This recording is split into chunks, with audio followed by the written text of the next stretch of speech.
welcome everybody to EBAA 2025. Really glad to see everyone here. I know people have traveled from interstate, and it's just really good to see this group together. So thank you very much for being here. I'll start. I'd like to begin by acknowledging the traditional custodians of the land on which we gather today, the Darug people. We pay our respects to their elders, past, present, and emerging, and extend that respect to all Aboriginal and Torres Strait Islanders, Islander people here with us today. We recognize their continuing connection to land, water, and culture, and we honor their deep cultural and spiritual ties to this region. Now we have a great event ahead of us. Really excited to see experts from different fields who are going to be contributing towards this theme, and hopefully we all have a very holistic understanding of how to get your earth building approved by the end of this conference. So really excited about that. Peter will be giving a more thorough, I guess, setting of the scene. So before I hand over to him, just a few housekeeping stuff. Bathrooms are located to my right. There's also a kitchenette in case anyone wants to refill water bottles, etc. Morning tea will be served at the back of the room. Feel free to roam around and use the outside areas as well. Lunch will be served at the Sikh garden after the talk session. In case of emergency, we exit via those main doors and go outside. The general format following for the talks is about 20 to 25 minutes for the talks and about 5 to 10 minutes for Q&As afterwards.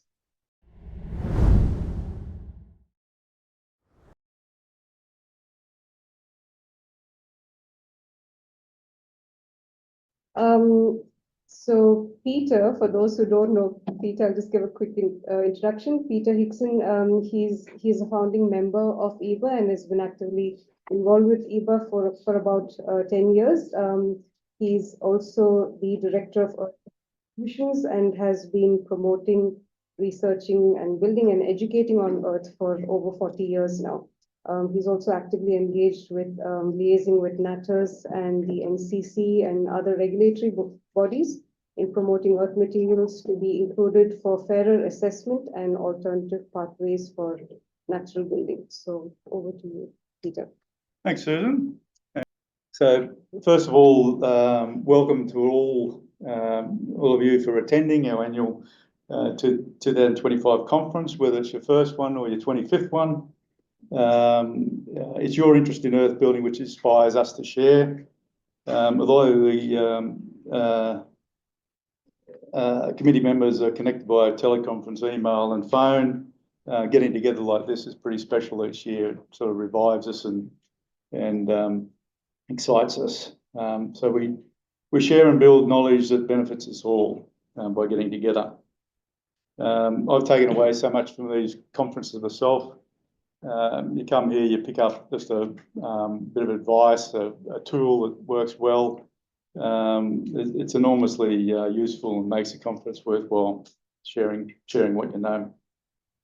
So welcome to our speakers and our workshop presenters who are drawn from governments, universities, industry consultants, EBAA's earth building practitioners. It's your generosity and knowledge that will inform this conference, so thank you. We're passionate about earth building, and sharing our passion is our purpose. Promoting and fostering earth building in Australia and around the world is the aim of the Earth Building Association of Australia. That involves much more that is unseen, for example, in building relationships with earth building associations worldwide, lobbying governments, speaking at conferences and taking part in webinars, making submissions on behalf of EBAA to the NCC, NATAS and New South Wales BASIX, for example, advocating for earth sourcing and dissemination of information, providing advice and assistance.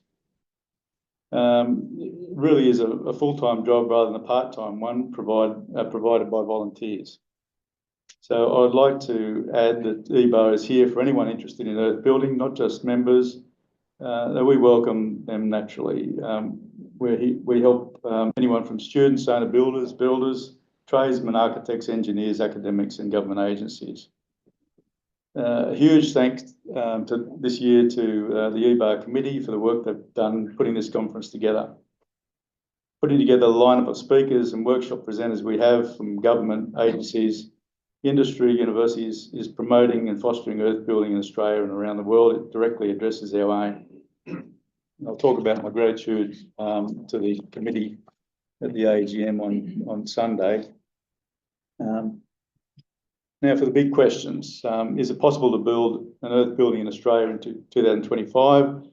Does earth building meet current standards and codes, and who can help me? So is it possible to do it? In the Australian trade vernacular, yeah, nah, yeah, nah, yeah. So yes, though it's difficult to build anything in 2025, in the 1980s, for example, the approval process was a lot easier.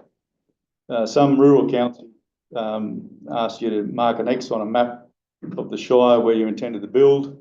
They gave you some useful advice and said, get on with it. It wasn't like that in the Shoalhaven. We had maybe four development conditions and maybe four building application conditions. Now, it can be 48 conditions, it can be 70-something conditions. But the good news is that few of those conditions are to do with earth building. I don't know what the problem is, but it's partly the wonder of the paperless office and the power of word processing. In the 70s and 80s, carpenters who preferred to be inside and not builders completed their clerk of works course and became building inspectors, or they did an internship at the council and learned their knowledge and skills supervised studying at night. They processed what were called building applications, now called construction certificates here in New South Wales. And they were cheerful chaps with loads of free helpful advice and sound understanding of building and what to look for, though their typing skills weren't so hot. With one or two fingers, a typewriter, loads of paper, white out in a waste paper bin, 4 conditions required a fair amount of work. And to be honest, they would rather be outside inspecting. So certifiers now graduate from TAFE or university with qualifications giving them a thorough understanding of codes and regulations, standards, and the responsibility in enforcing them. They prefer to have as many conditions as possible between themselves and builders because they feel a bit uncomfortable knowing so little about trades and work sites. They have a proficiency in word processing and great skill in the art of researching for conditions and cut and paste. And they've been warned about giving advice. So they can put together 70+ conditions in no time at all. When multiple conditions cover the same intent, they're clearly cut and pasted from somewhere. Maybe there needs to be a limit on the number of conditions allowed in CCs and DAs. Perhaps the carbon impact of each condition needs to be considered against its benefits. I don't know. But I'm sorry if there's any certifiers here. We're at the point of time where costs associated with gaining designs and approval for erecting, say, a carport kit worth $5,000 can be more than $5,000. So that's a problem when the building quality has been falling since 1901, when we're at our peak. When there are no standards or codes, just skills and manual. There were no codes and standards back then, just skills and manuals. And the cost of owning a home is prohibitive, and at the heart of the cost of living crisis, it puts upward pressure on wages. Ergo, there goes the international productivity, competitiveness. So no, you can't build an earth building because they aren't referenced in the National Code of Australia, in the National Construction Code. We received calls claiming this. It was advice given them by councils or certifiers, and it's plainly incorrect. It could mean that the certifier giving the advice is not qualified to deal with the application, applications which involve buildings that aren't referenced in the NCC, or they're just completely ignorant. If anyone gives you this advice, please report it to the Australian Building Codes Board or to EBAA. with the details, and we'll look into it.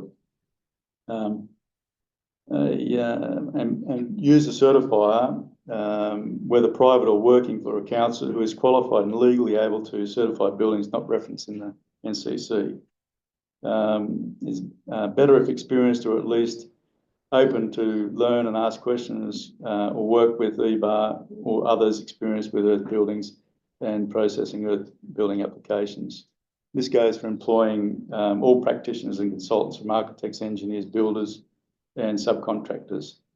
Impractical design solutions or engineering reports and practices lead to additional cost for no good reason. Yes, you can build pretty much anything you like that isn't referenced in the NCC, as long as it complies with the intent of the code. Australia has performance-based code, and that means everything that satisfies the intent, i.e. meets the aims and objectives, functional statements in the provisions. It can be argued in a performance-based solution, then that if it can be argued in a performance-based solution, then yes, you can do it. There are deemed to satisfy solutions, and there's performance-based solutions written into the National Construction Codes. Deemed to satisfy solutions can be spelled out in the NCC itself or in a document such as a standard or handbook, and can be referenced. This helps with the compliance. It's important to realise that many methods aren't referenced. Brick veneer, for example, was only referenced in 2019 because I told too many smarty pants certifiers that it wasn't referenced. And it took the place of earth building, touche. So the provisions are constantly changing every 3 years or so. So it's not simple or straightforward to write a performance-based solution. You may need some help with it. The NCC is now available online, which is useful. The Australian Building Codes Board gives a full explanation on how to write a performance-based solution.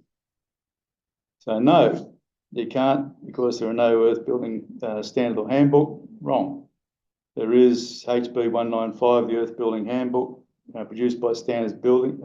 There's Building with Earth Bricks and Rammed Earth in Australia, published by EBAA. And the best little book available is CSIRO's Earth Building 5, Earth Wall Construction. Furthermore, Standards New Zealand has just republished their revised Earth Building Standard.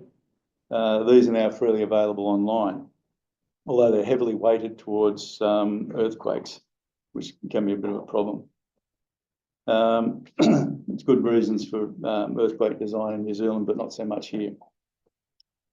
In Australia, the design for earthquakes will complicate and inflate the cost of building here for no good reason.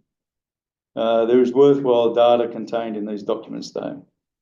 There are several other international standards that relate to earth building, and I believe being a signatory to free trade agreements makes the use of these standards legitimate. I don't know how free trade agreements are going at the moment. We turned upside down a bit.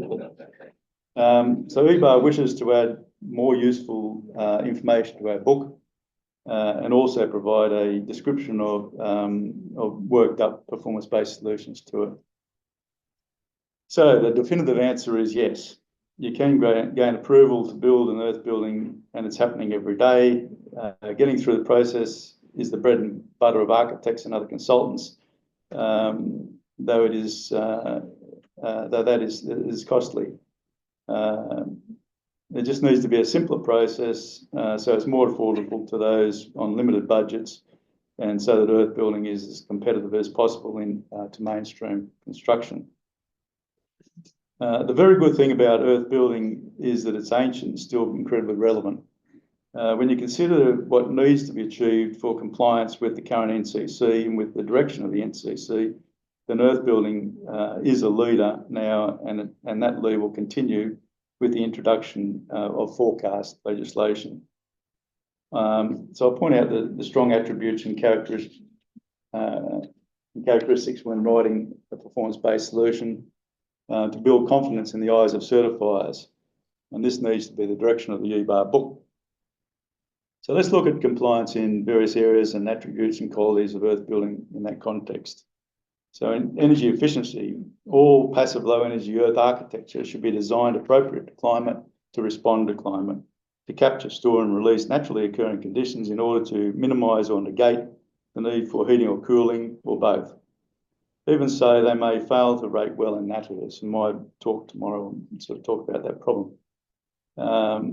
These buildings will be naturally ventilated, naturally conditions, and able to maintain both adaptive thermal comfort through balancing temperature and humidity related to external conditions.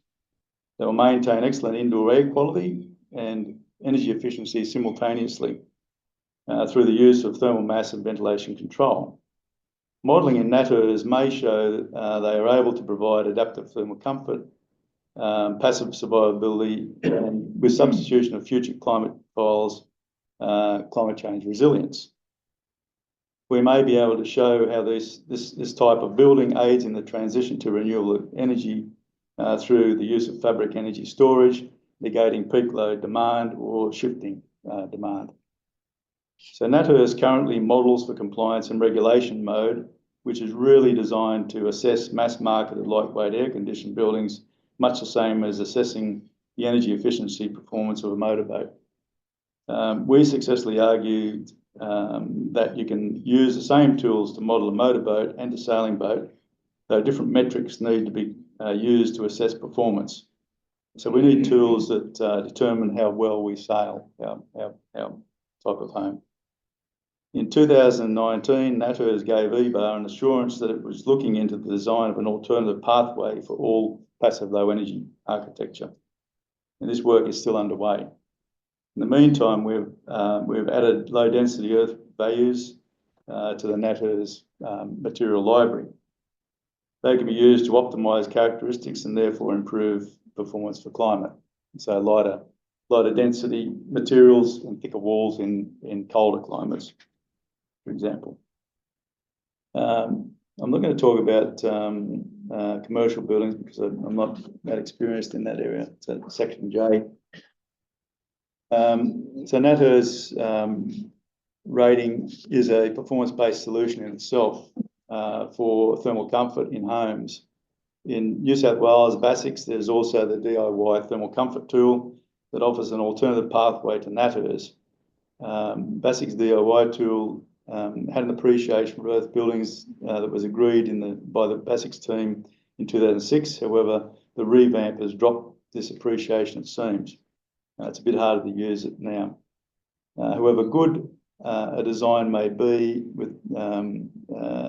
and operate in reality, if the building fails in a NatEarth simulation, you may need a performance-based solution, and I'll talk about that tomorrow. Structure.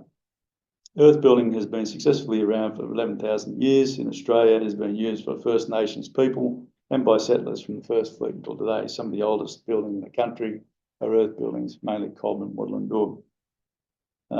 If earth walls are used as infill panels, is dealt with through the timber framing standards, although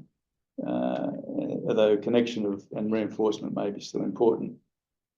If earth walls are load-bearing, then a certifier may ask for a performance-based solution in regards to structure. I've argued successfully that earth walls are structurally sound and adequately capable of bearing implied loads from roofs, floors, and wind loads and likely seismic actions, and they don't need engineering design if the plan is simple and the design complies with Bulletin 5 and EBAA's building with earth bricks and rammed earth in Australia. We need to not be scared that earth may only be 1 MPa, up to 5 MPa. Bulletin 5 gives an untested mud brick value of 0.25 MPa, and there's never any testing of mud bricks required in Bulletin 5. Unstabilised PSA rammed earth is often 1 MPa and stabilised maybe 2 to 5. When concrete is specified at 20, 25 and 32 and higher, those without knowledge of earth building become concerned.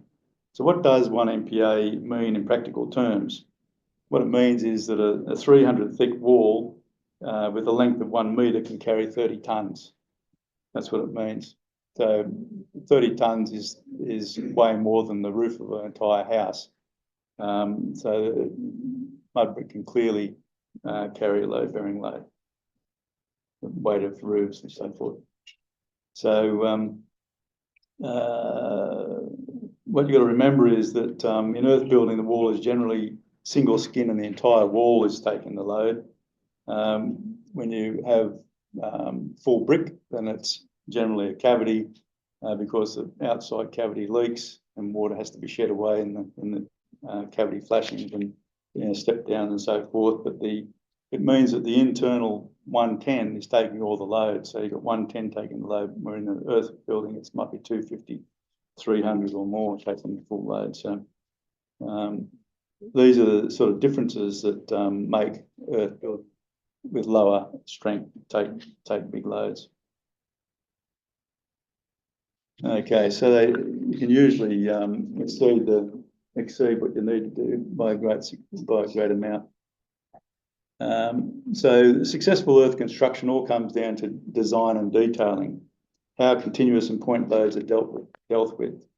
The detailing of top plates and hold downs, lintel load bearing, the span, you don't want the lintels to bend and put pressure on the mud bricks, for example, and that can cause problems. But so avoiding deflection of lintels, point load, distribution of beams, minimum returns on corners and between openings, they're all specified in the documents that I've talked about. So bed joint reinforcement is explained, the same is done for rammed earth. Stick to simple designs, follow these guidelines, and compliance should be able to be met referring to these manuals. If you get outside that, it's a bit adventurous in design, then you need engineers to look at it. Okay, and I would recommend that all engineers and architects have a good look at Bulletin 5 for guidance.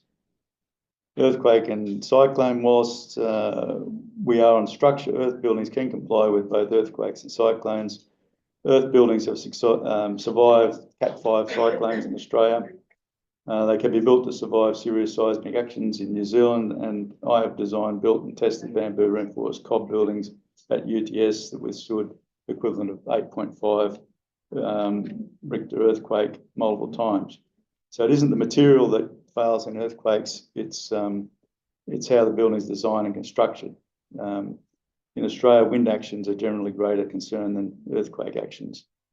Weatherproofing, the difference between earth walls and double brick and brick veneer utilising fired earth bricks is that whereas earth walls shed water, and this can be shown in erosion testing, fired brick walls readily absorb water.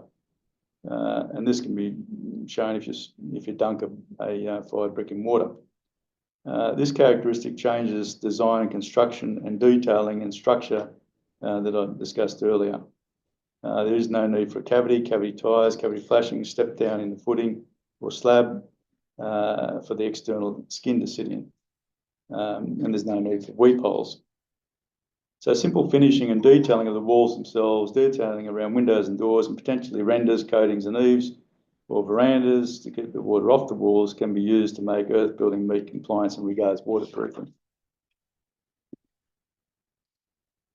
So condensation, earth walls generally move to a state of dryness, and their ability to resist drops of water through managed acceptance and release of atmospheric humidity means that they don't suffer issues of interstitial or surface condensation. Issues can be observed in older earth buildings built without footings or damp cores, and then coated in impervious membranes such as bondcrete, cement, render or paints, unable to breathe, absorb and release humidity. It's interesting that the buildings used to coat before those measures were introduced, and the water to breathe out, even though it was drawing up out of the ground. The hygrothermal characteristics of earth walls are important in balancing humidity and temperature in buildings. Most earth buildings are designed to be naturally ventilated and efficient at the same time, and this helps any building maintain indoor air quality and minimises condensation issues that have become a costly structural and health problem in modern lightweight, airtight insulated buildings. BAL rating. So mud brick, cob and rammed earth and earth renders are non-combustible. Earth walls offer excellent protection in bushfires through being accepted as BAL flame zone in AS 3959, building bushfire prone areas. Other important considerations are that thick earth renders buffer the building, the thick earth walls buffer the building and any occupants from thermal intensity of the bushfire, and that load-bearing earth walls are not adversely impacted by most fires. Post and exposed beams in post and beam structures are an issue needing consideration when you're looking at BAL ratings. FRLs, fire resistance levels, are important in creating firewalls for various reasons: protection of stairwells and lifts, separation of different classes of building in the same structure, for example. The fire test determines the point of failure in 3 different areas. Each area is given a number representing minutes that the building can withstand the fire. A 60-60-60 fire rating level means that the wall has a FRL of 1 hour. The first number represents in minutes. The second, so they're all minutes. And testing is always given earth walls very good ratings. For example, a 250 thick mud brick wall tested to AS 1530 survived 4 hours of testing. Bulletin 5 gave a conservative value of 2 hours for all earth walls. Recently, FRLs done before 2019 are invalid. A recent test of a rammed earth wall, only 150 mil thick, was given a 4-hour rating. So the company who did this test agreed to show the test, which goes directly to anyone that's interested, as they wish to monitor the beneficial impact of their generosity.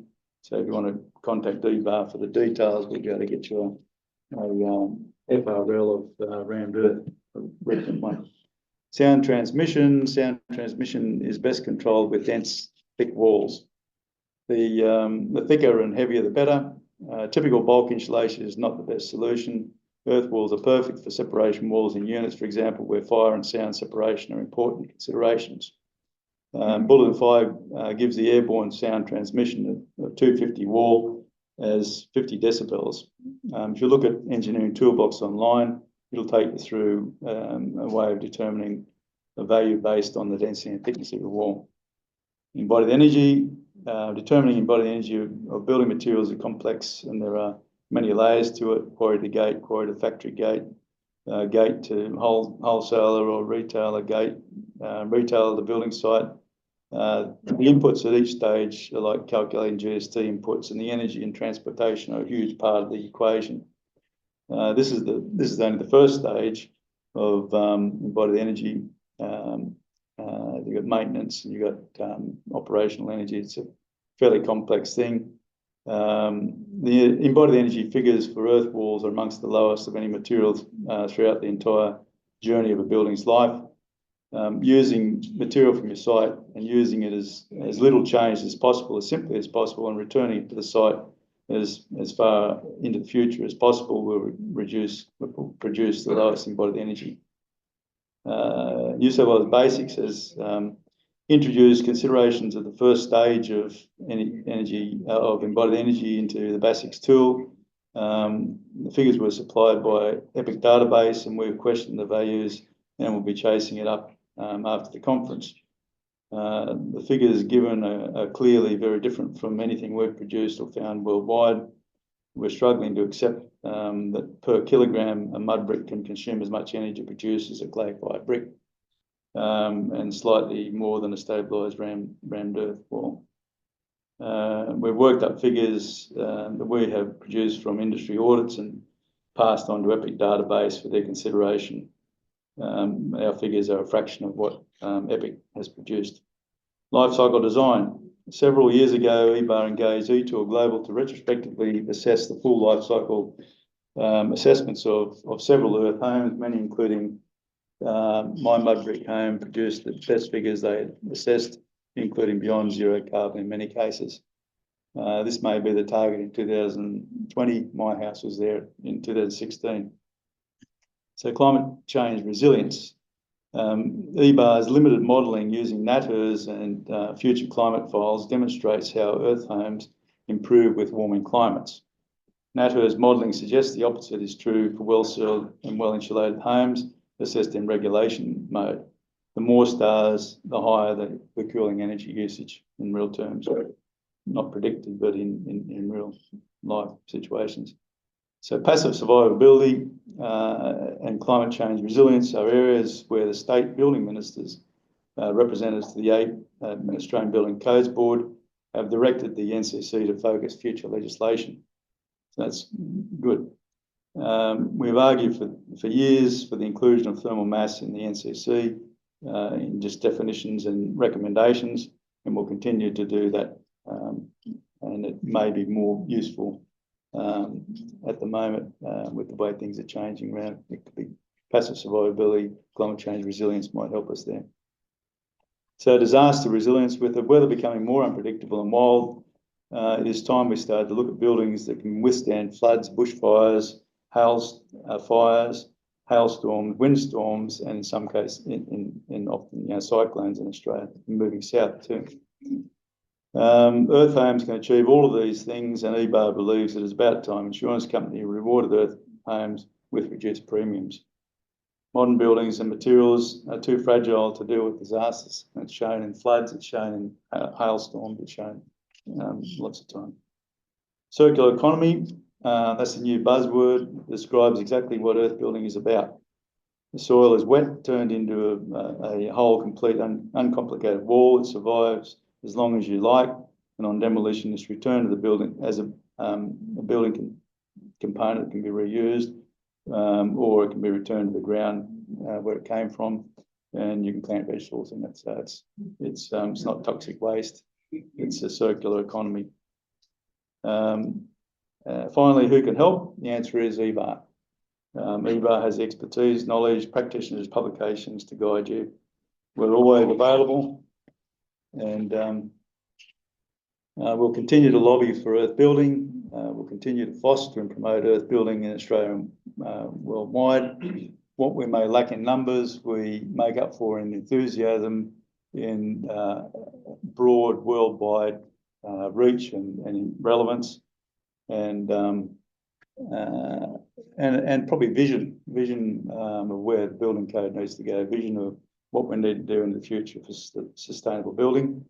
And thank you for attending. It's membership and conference fees that fund the work and generosity of volunteers as well. And that allows us to achieve what we do for so little. Thank you.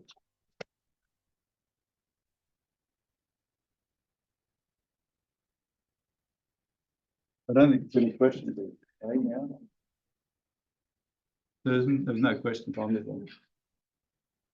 Yeah, I think here the business that you nominated recommended for getting the FRL rating of Earth building. Yeah, you want that? Sorry? You want that person, that company? Well, the company or the person, yeah. Yeah, we'll get it there. Yeah, I think that's the idea. Yeah, they want to be. I think they're going for the first home in Australia to be given. What is it? The living building challenge, is it? Yeah. So part of that is showing that they're helping the industry, generosity. So they want to be contacted directly, get your name, mark it down. We help Luigi, Rosselli. What they call? If you contact it, they want us to let people know individually. That's for you. Yeah. Okay. But it's a Western Australian. Gina Reinhardt's not the Reinhardts and this other company were the iron ore barons. There are two women now. Have that. One's R&B Holdings. R&B Holdings is the one that's done it. But we've got the contact details if anyone needs FRL. Susan, I've got it on. Okay. Only mine. Yeah. Thank you, Peter.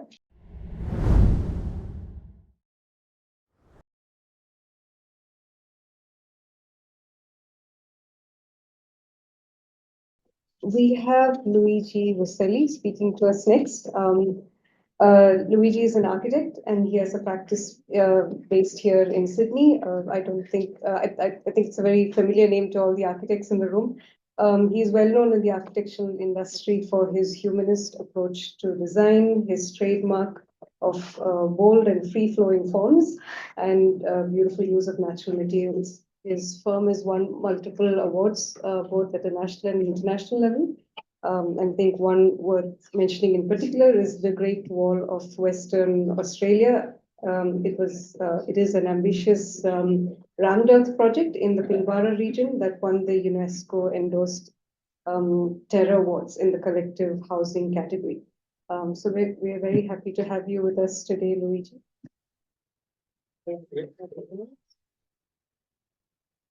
Sorry, I forgot my papers. So it would be shorter, and I have a help of a factotum over telephone. Thank you, Peter, for your advocation with the EBAA for the dealing with authorities and the complexity of approvals and legislations on relating to the earth. My presentation will be more a bit lighter in a sense that it deals mainly with the perception of earth building in the general public. And my approach is basically the more the general public appreciates the earth construction, the more affordable it will be, the more influential it will be into the world of construction. So it happens that I've been, last time I haven't done the 25 conference of the EBA, but one, and that was 2017, 8 years ago. And it is 8 years is it's a short time in the building industry and a long time for a lifetime. And this was the pictures of that taken at that conference.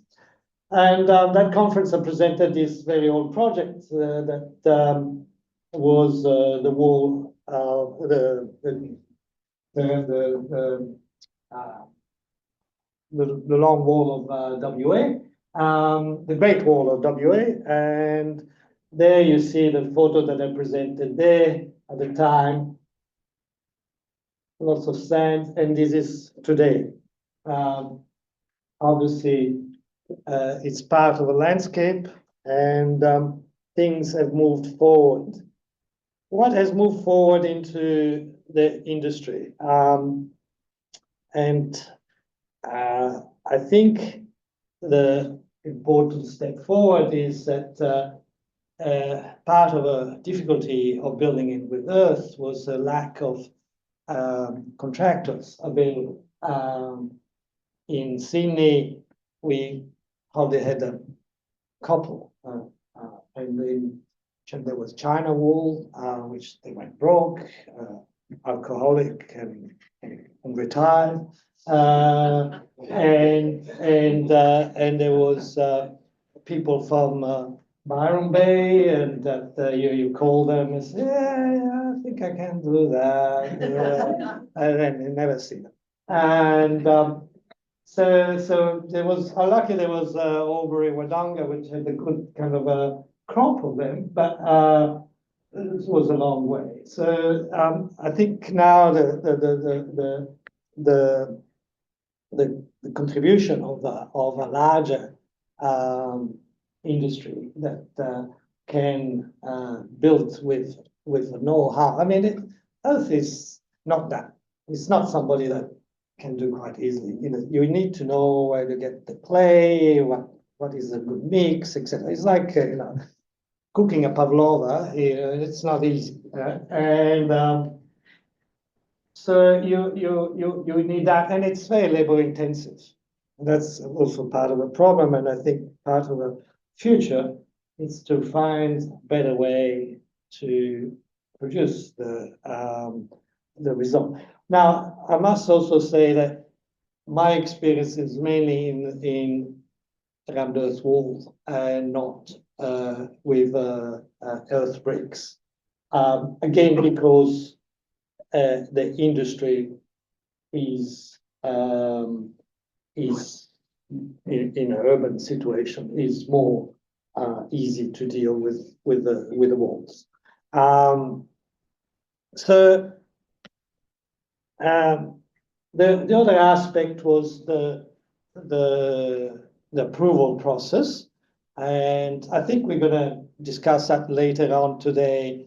So I will just go very quickly through it. But as Peter mentioned, the basics the basics was always a stumbling block because you considered Earth like a, basically a material which is totally non-insulating and it's conductive. Therefore, it's not working well as an S key, which is the principle of the basic.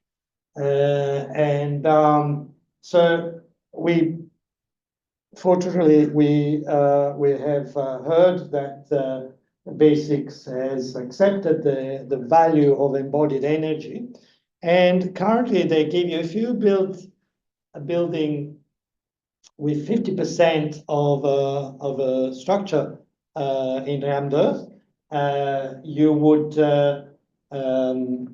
would be getting some facilitation. You will have a easier process of approval, and that's allowed into the basics. And also they are considering the embodied energy of the basics to be next year accounted for. So they finally decided to add the embodied energy as an aspect which would facilitate the approval process, which is getting very hard. Now you have to get 7 stars with basics and matters, which is very hard to reach. So that's happening.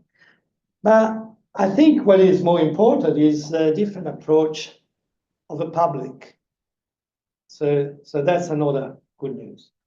And you can see it. You can see it from major institutions, museums, galleries, institutions like schools.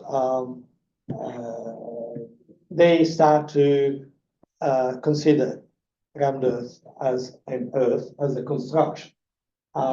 So the most famous case is our gallery in New South Wales that you can see here. And that was, I think, through the help of Japanese architects and the director, which is now retired, Mr. Brand, Michael Brand. And this is the Japanese architect, a firm called Sana. Sana proposed into the competition, which they won, competition entry, to use a rammed earth wall, which it's a guide to, the building is quite articulated and goes to a different level. And to link all the levels and the public space of a gallery with a rammed earth wall, which basically follows you to the whole building. So that process wasn't easy for them because the gallery trustees say, well, rammed earth is a bit, got cracks, it doesn't last, and it will wear off badly. People lean against the wall, they get dust on their back. The paintings is not ideal for paintings, etc. It's too busy. So they had to convince that. And what happened is they searched on internet, and they worked out that we were one of the first firms to use round earth in Sydney, which was maybe on official terms, it's true, but I don't know, there might have been a round earth building that we don't know of before mine. But that was a building in Kirribilli that we did in early 2000. And so they wanted to bring all the trustees to that building to show them, well, first of all, they asked me, is the building in good condition? And I showed them photos. It's practically the same as it was when it was built. So that was about 10 years later, or 12 years later. And they had even a wall, a fence on the front of the property, and with no capping, no roof over. We just had applied a sealer to the top, and that's all. Otherwise, it was totally exposed, and it was perfect condition. No mold, nothing. I couldn't believe it. So they took all the trustees, and the trustees loved the house. There was beautiful painting on the wall, so they loved the context, and they gave a go ahead. And then Sana, during the construction, they obviously crooks the builders. It's not, they're not crooks. They're good builders, and they had kind of some funny ideas that they wanted construction joints every 3 meters, and they wanted chamfers on every corner and all this. And I said, no, look, you could go and look at this building in Kirribilli. There's no chamfers. We have done up to 7 meters long walls with no construction joints, etc. And they, with the help of that, they were able to bend a bit the rules. And so here you see no chamfers in this building. People say, oh, Luigi, we've seen cracks on Galley, New South Wales, but they're not cracks. I say they're just the layers of the pore, and the beauty of the material. And so this has helped a lot, because basically Mr. Brand was presented on to in the Morning Herald, always in front of a wall, and people spoke about those walls as the major feature of this building. So that was a good example. And look, every good architects in Australia is now using round earth, which is fantastic. And I think the ice is broken. People who lead seems to be very attracted by the material there. And I won't speak about the quality because you all know them. But the fact that Fender Castellidis, which is a top Melbourne firm, they use a lot of concrete, they use a lot of steel, and they do the whole museum of Hobart, Mona, and concrete and steel. Here they use steel, but round earth. That's a step forward.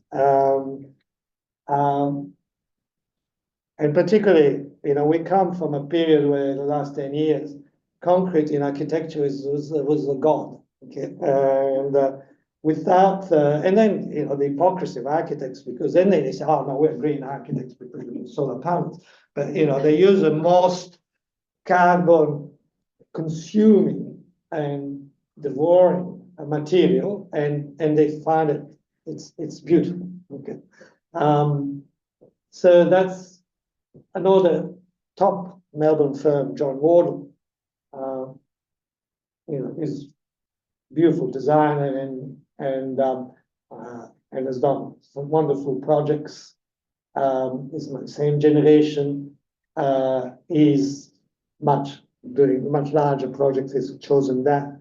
And so he's able to apply his passion for this material, like he uses a lot of timber, and then we also run the, this is an example, and it has got a creative way of using it, certainly.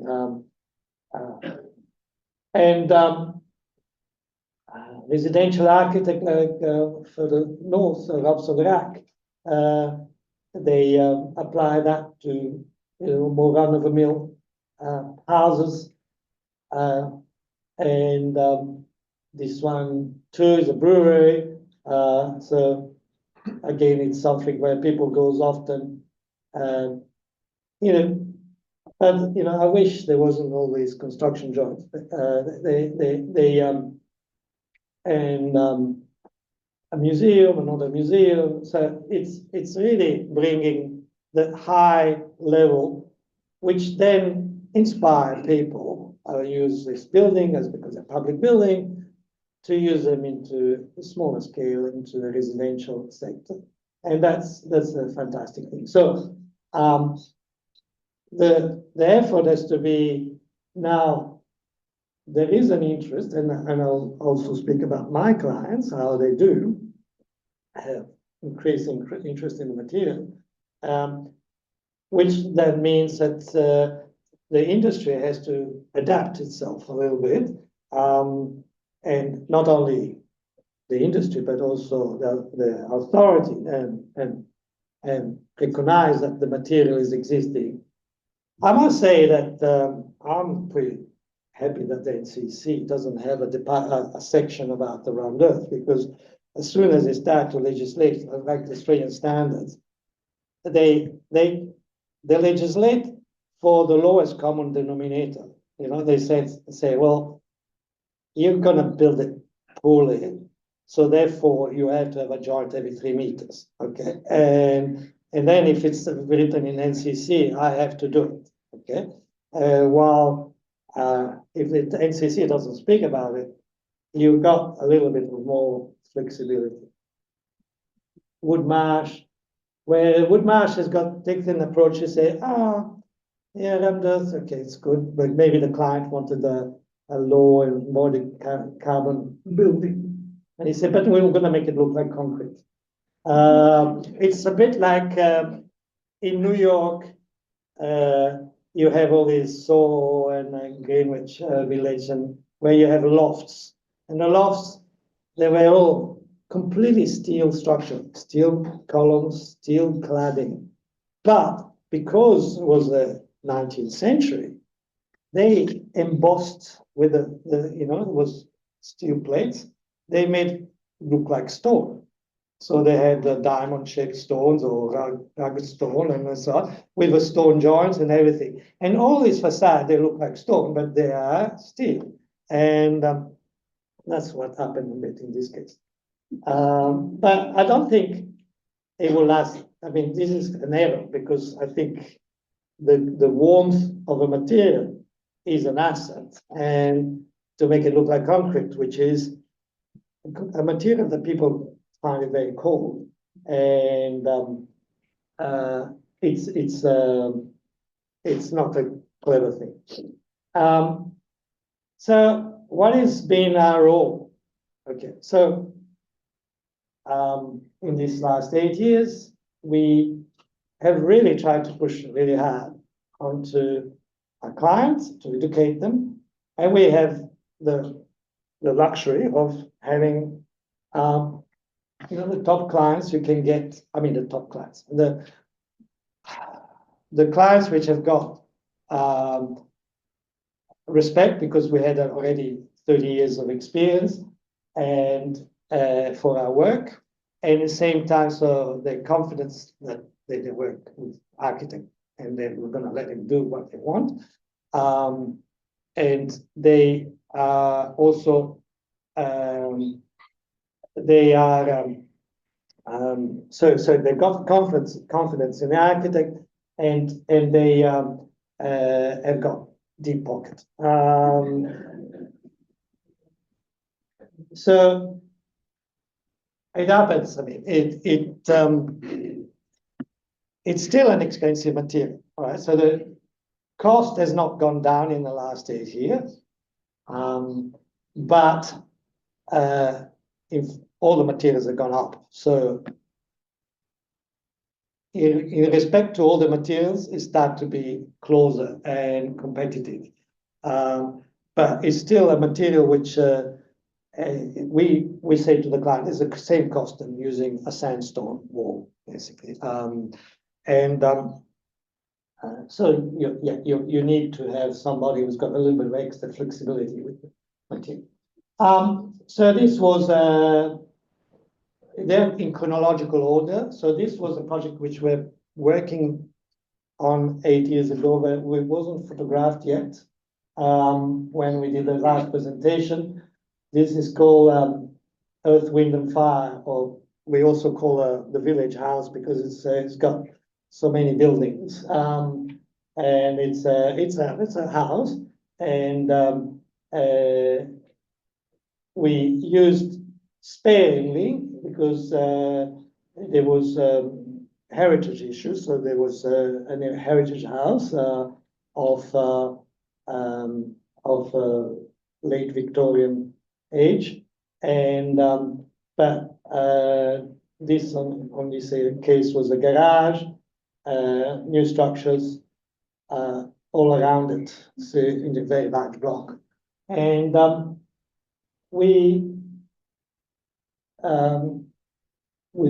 used the outdoors, indoor and outdoor, and we had very sophisticated interior designers involved, and they loved the interaction between the ruggedness of rammed earth in this case and the finished, the polished joinery. So that's the kitchen, and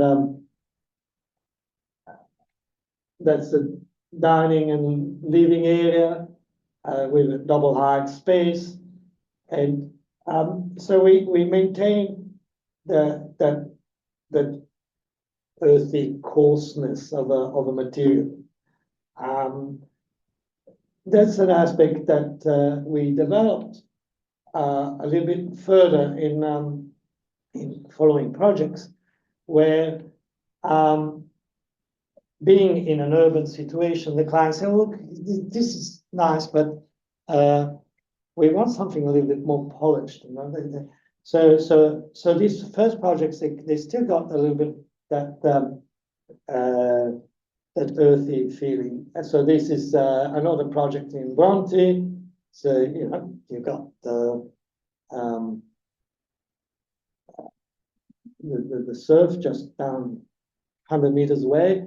And by the way, I must say that one of the aspects is the salt can be a problem with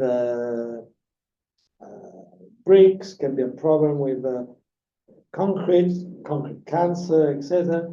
But this building is aging beautifully, and I think it has no impact on the rammed earth. But we never use it on a waterfront. So that's about 100 meters away. So I think waterfront, you've got a wind erosion, which could be a problem. So this is the interiors, and the clients loved it. So what happened is that people go see this house, they're a friend of these people, and they say, "Really, Luigi, I want you to use rammed earth." Before, I had always to convince them. Now they come to you and they say, "We want this material." So and here we coupled it with very sophisticated mosaic floors and steel windows, steel balustrade. So they really like that combination. And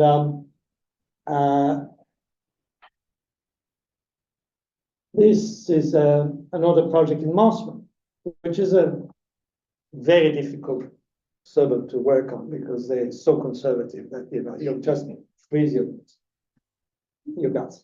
And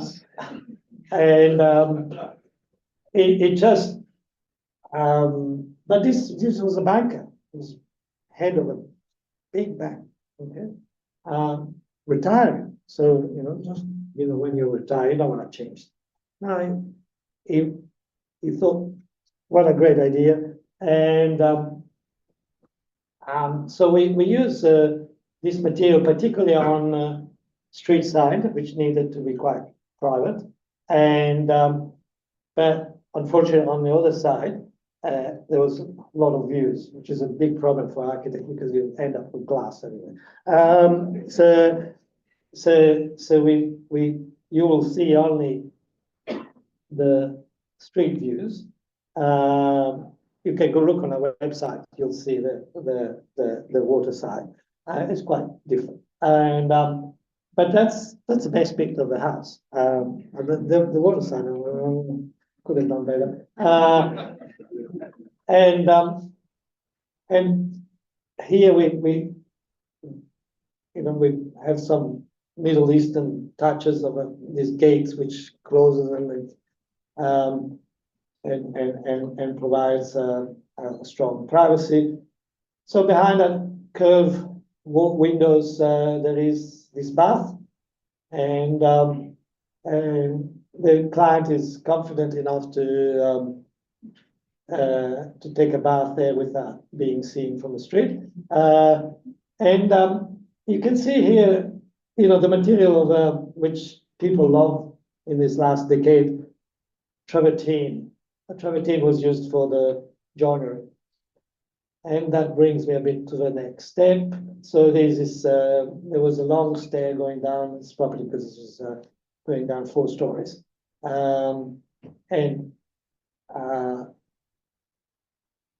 So Casa Figueira is a situation where the client was a bit more reluctant.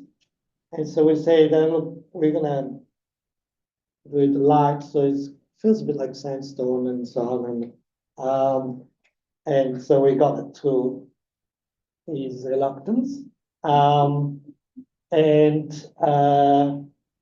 It's a beautiful property with a large fig tree, which is state heritage listed. So, just huge bureaucratic problems building around it, but we managed. And so the bureaucracy of approval process for us of the round earth has never been a problem.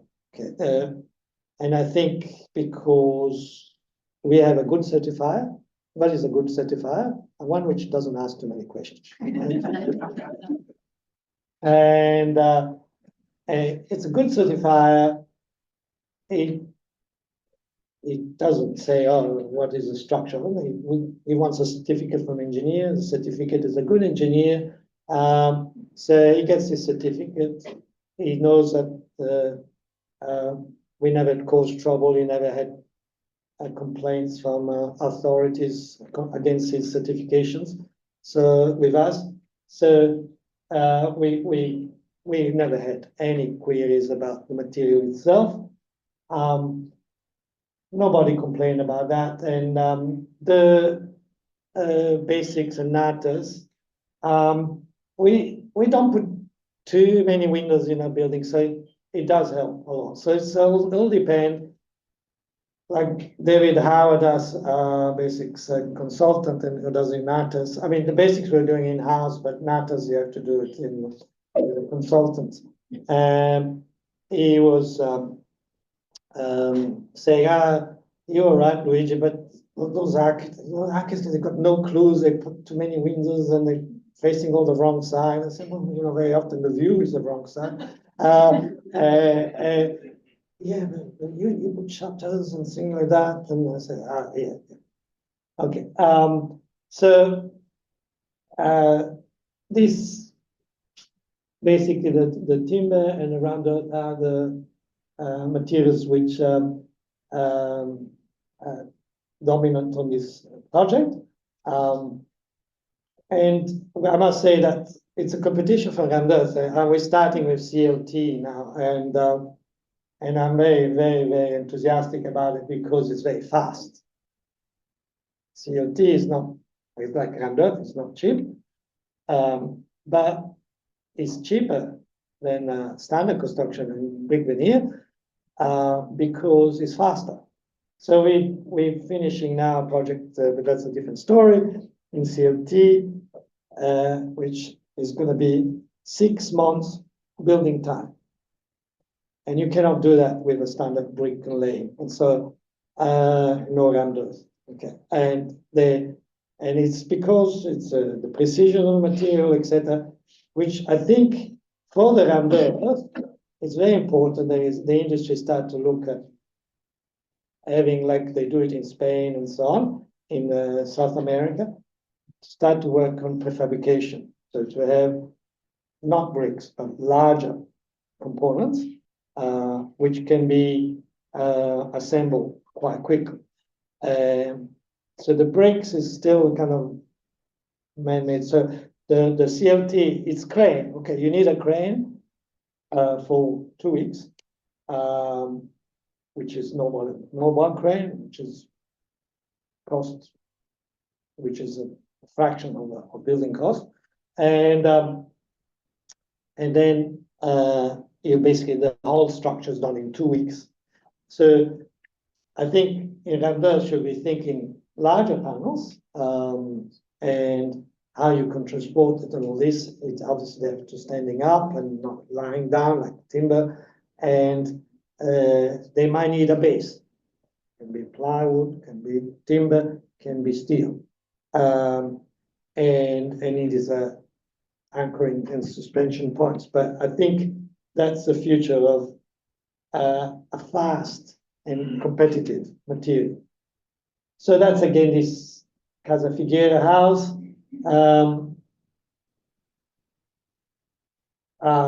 Magazine love it. You know, it's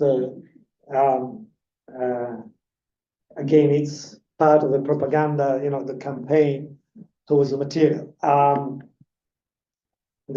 It goes on local project, which is worldwide. It's Australian, but worldwide website videos, which are kind of 300,000 viewers or something like that. So that helps. This is when you deal with heritage. This is a heritage listed house at the front.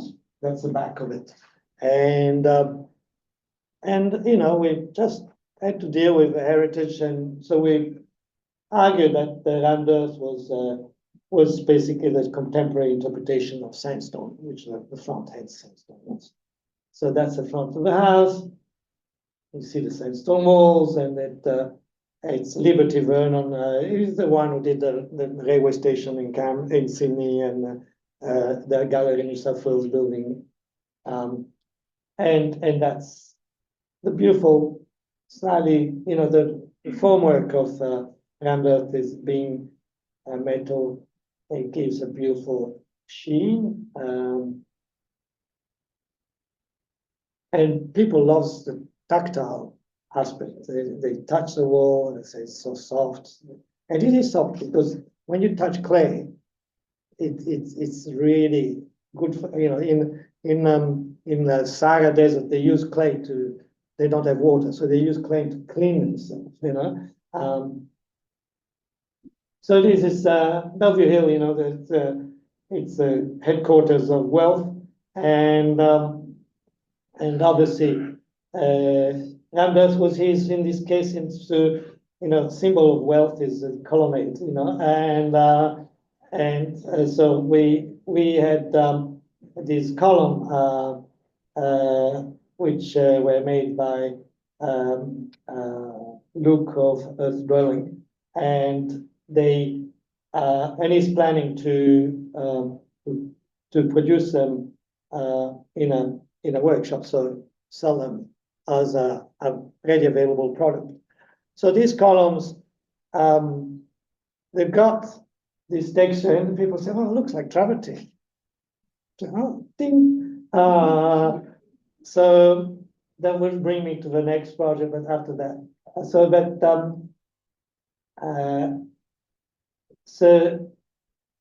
this is part of the path of entry.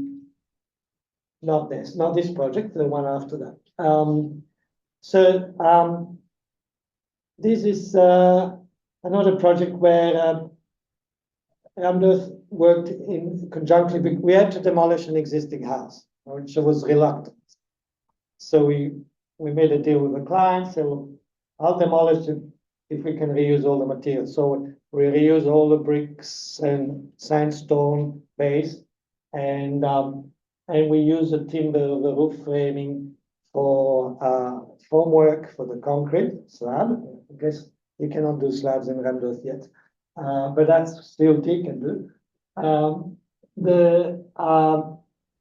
And the roof tiles were reused. So we're only showing you the part of the Ramdos, and this is the work of Tony Wright. Again, the warmth of the color was very important for the client.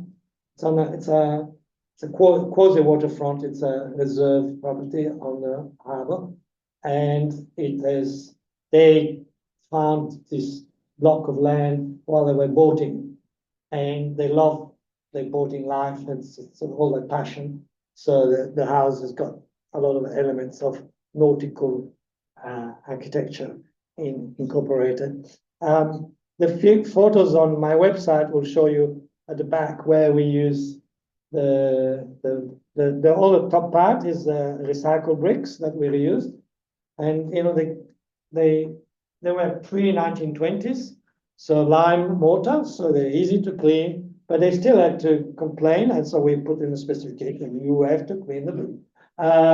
So they allow for that, and we stack them neatly, and they're very happy about that. This is internal views. Obviously, people want floor outside. That's provided through sliding windows. So this is just finished project in Allenbrook, which is on River Allen on Upper Hunter. The idea was to create a very simple building, because in the country, you get appreciated only if you work with the lingo. Simple shades, and so we adopted 5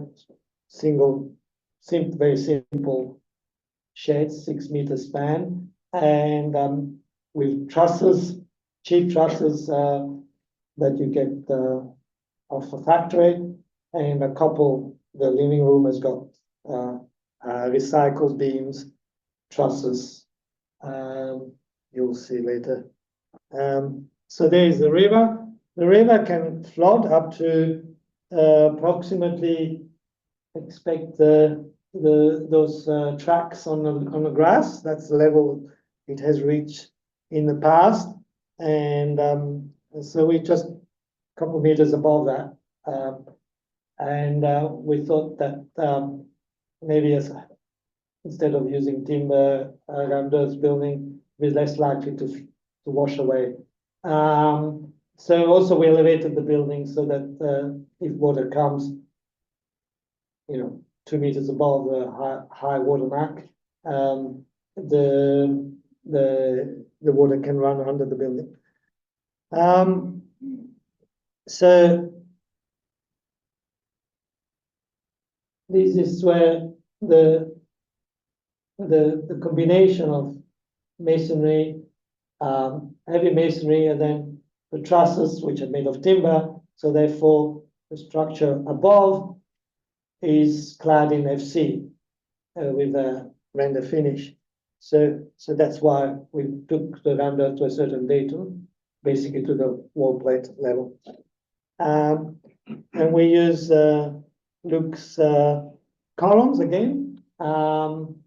And these are made on site, but he's planning to have a factory making them. And that's where we advocate always, please do not put chamfers. I don't mind if there is a chip on the corner. I think the material doesn't demand perfection. I think the galvanized stuff was a bit too perfect. I think, and so then if they break a corner, oh, it's a problem. You know, they rebuild the wall. No,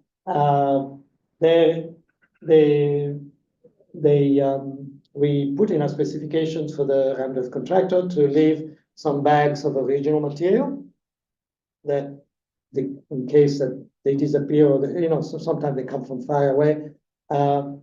If it needs to be a patch to be done, it's easy, can be done. You know, it's like in old time when you had a car, you know, a bit of a rust on you didn't throw it away your car, you just put a bit of bug and spray it, and that's it. So that's this project, and I must conclude because must be keen to. We have not. I've got few more slides. So there you see the recycled. That was recycled timber from an old bridge which has been dismantled, and local. And the client is a Scottish client with his local farmer wife, and there is a finance, and she's a farmer, and he's very careful about spending his dollars, and they was done quite competitively. I must say a little bit because the builder didn't have time to get quotes from Luke, and Luke told him it was $350 per square meter. I shouldn't say this, but that was the old price. And the builder allowed $350 per linear meter, and he won the tender. And then he started the construction, and he said, when you're getting the numbers, I've got a problem. I allowed a third of the cost of a jammed earth, because by the time you multiply by 2.7. But obviously the client was grudgingly obliging and understood that it was a genuine mistake and it wasn't kind of a rip-off. I forgot to put this one too. We took just the photos last week. So this is Tamarama or Glamarama, as they call it in Sydney. And again, it's not finance. It's a client is an IT person who's made a fortune selling software and loved the material. We on the bottom of this, you can see this roof panel. That was his first house, and that's his second house. He's got his office at the top, and so he's got two houses on one block, and so it's a quite compact house, luckily, and they no fears about using animals. So it's gone ingrained now that everybody likes the materials, you know, any type of person, and it's a different way of doing it. So that you can please the different character of the person. So that's we combine it with nice, very fine joinery, and on the other side there's beautiful terrace towards the view and a lot of windows. So these are work in progress, and this one in Western Australia, in Perth. It's a large house and with a courtyard, and basically 100% of the walls are windows. Okay, so again, no problem. The material, the client loves it, and they get so excited when they see the first sample, the first wall, and they love it. I didn't like all these little, when you use these prefabricated panels in steel, they've got holes everywhere, so you can put the straps for spacing. And so you get that kind of like the old film of camera, with little holes popping up. And I didn't like that. You said, oh, that's so beautiful, I love it. They build everything. So that's we're still in construction, and that's photos taken 3 weeks ago. That's the front of the house. But the last one I wanted to talk about is this one. It's this the most difficult client. So it's in Bellevue Hill. So in Sydney, if you're really wealthy, you buy a waterfront, and then they get pissed off because there is boats looking at them, and they don't have privacy, and they put all these windows in the So the clever, wealthy deciders, they worked out that a battle axe property into Bellevue Hill was much better. So this is a battle axe property. So there's no frontage on the street, and you have Murdoch, who's got a Packers. There's a Packers and a Murdoch, and they all got these kind of enclaves. He bought 4 properties. 4,000 square meters block, 4,000 and something square meters block. And the original house was, we call it the lodge because it looks a bit like a lodge of a Canberra. And we call it a lodge because it looked like Morrison when we got this project when Morrison was a prime minister. And so we told him, Marco, this is your lodge. And so it's not a heritage list, but it should be a heritage list. It's a beautiful old house. He wanted to demolish it. He built it. He's a builder. It's one of the largest private-owned companies in Australia. Actually, it is the largest private-owned companies in Australia, and built this company. And he's like a bulldozer. I want to demolish it and rebuild. No. Keep it. So he was going to lose me if he was demolished, so he kept. And then he wanted some additions, and the additions they grant. He wanted, the interiors to be like there is a villa in Milano called Villa Necchi. La Villa Necchi, so we did. That's a pool. 25 meters pool with a pool house on the right, the yoga gazebo on the left, and those are the new structures. And I say, well, I want all the columns to be in Ramdas. He said, no, that's because in the country have earth and don't want Ramdas. But he lost travertine. I said, well, make it look like travertine. And he lost it. He saw these samples, and he said it's fantastic. So you say, oh, you've done chamfers. No, I don't. We haven't done chamfers, but to satisfy him, it's because he wants the sharp corner. So we're putting an angle in brass. So there's skirting in brass, angle in brass. So it's very, very, very, very elegant, but quite luxurious. And there was a concession, and there is obviously a column which has been protected there. And unfortunately, I had a good engineer, but he sacked it, and he put his company engineer, which put columns everywhere. So we had a few columns into the earth against my will. But So that's how you can satisfy anybody, and he's so happy about it that I'm pretty sure he's going to do skyscrapers or something like that with some Ramdas files.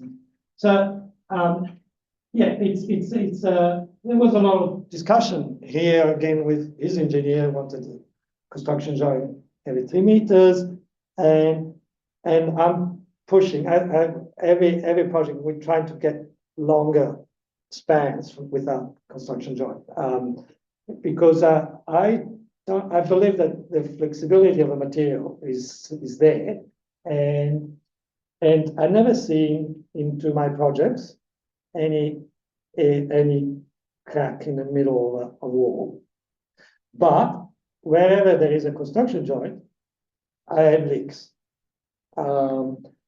Particularly when they don't do the kind of formwork, the vertical formwork with a zigzag.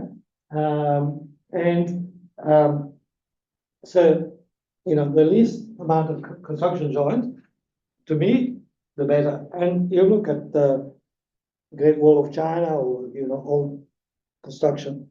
And why we have a lot of construction joint is because it comes from the brick industry. And the brick industry could do a wall. You can see in Moore Park, there is a wall about 120 meters with not one construction joint in brick, okay? And it's the Equestrian Center. And they were built with lime mortar, okay? Cement is basically cement mortar. It doesn't have any flexibility, therefore you need construction joint, and that's why in Australian standard a brick wall has to have every 3 meters of construction joint. So I think we just inherited that mentality into the Australian standards into not Australian standards, but into the practice of building Ramdas wall, and I've seen a lot of construction, building with Ramdas wall, which have got too many construction joints, which I think is totally unnecessary. So this is another project in construction, which is this week. This is a development, so we're working also a larger scale. It's a development where there is basically the 4 houses, but it's more like a village. They're all interconnected, and it's Vaucluse, and they're getting sold for $30 million each. So it's just to tell you that if they market it with pride about the Ramdas, so it is really a material which is completely gone. It's completely approved by the public. And this is construction site. Oh, well, this is Perth. That's the snail house. It's a roof a bit like a snail. And the not Perth, that's Brisbane actually. So we try to give good protection with the eaves. That's another Brisbane project, Admiralty House on the river. And this is a house in Hunters Hill. Council's very conservative. They wanted sandstone, and we gave them Ramdas. They accepted it. That's it. I think that to conclude, it's you practitioners, and you get using a lot of your time in this material. It's part of my time. It's not all my time. I encourage you to think about ways of improving the methodology of construction. I think it's still the way that they mix to have a little bobcat mixing the sand. It's so impractical. it's so antiquated. You know, even a mixer, you know, shouldn't be a very big expense, particularly if you buy secondhand, which makes the material would be much better. The way that you lift it up, the material. And, you know, Leonardo, 500 years ago, invented the infinity wheel, okay? So, come on, there is a better way. I saw it on Instagram. There was a pipe, a flexi pipe, and it had a rotating head, which was pushing sand into the pipe, and then the sand was coming up on the other hand. Okay, and I mean there is, and they are not invention that you need to do. There is those materials are available. Okay, so there is way you can reduce your labor content, because labor is a killer. It's expensive, is slow and not reliable. Okay, a machine can work with COVID or no COVID. Okay, while you know people is on his honeymoon or his baby and holiday and so on. You know, it just we need, the industry is so slow. You know, I used to do build a house, never more than a year in 30 years ago. Okay, never more than a year, a new house. Now it's 2 years. So we doubled the time to do things, and so it's not only the earth industry; it's also the other components of the building industry. So you need to find a way of mechanizing and also looking at prefabrication. 25 minutes over. Well, you were 15. That's 3 hours. So there is going to be a panel with Finished. Luigi will be on a panel. Yeah. So I'll wake up to you.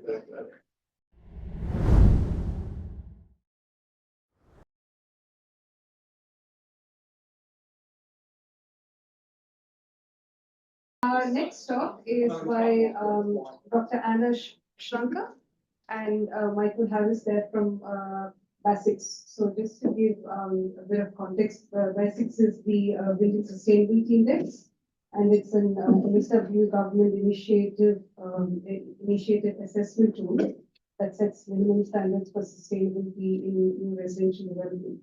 And you need a BASIX certificate in order to get planning and construction approval. So Anna and Michael are from BASIX. Anna is the BASIX Senior Technical Operations Officer, and Michael is an architect and works in BASIX. He's a BASIX policy specialist. So they'll be talking to us about what is involved in getting BASIX certificate for the North Code. So over to you. Okay. Yeah, and then you can pick that, something that in the corner. Okay. Thank you. Thank you.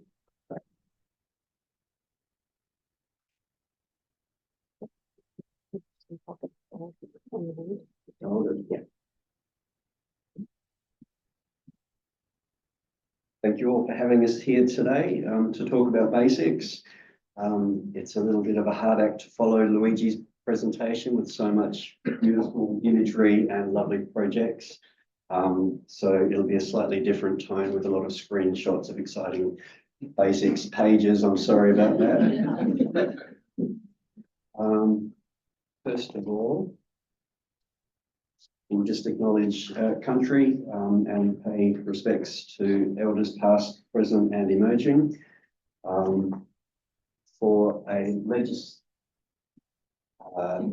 today we're going to be covering, we've put together an example. I was talking to Ray about it during the break, an example of earth building.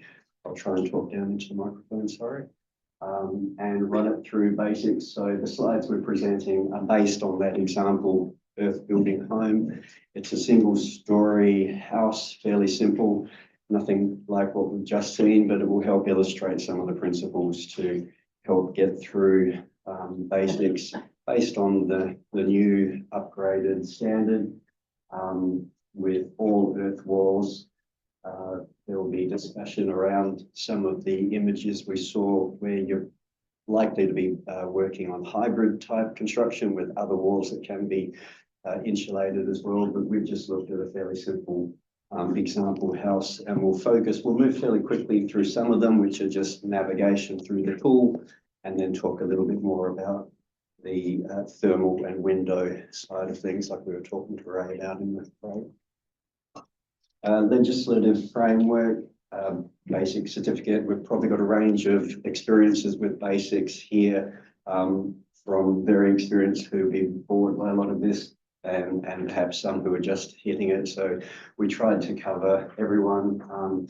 You need a basic certificate for all new residential and renovation work in New South Wales, over $50,000.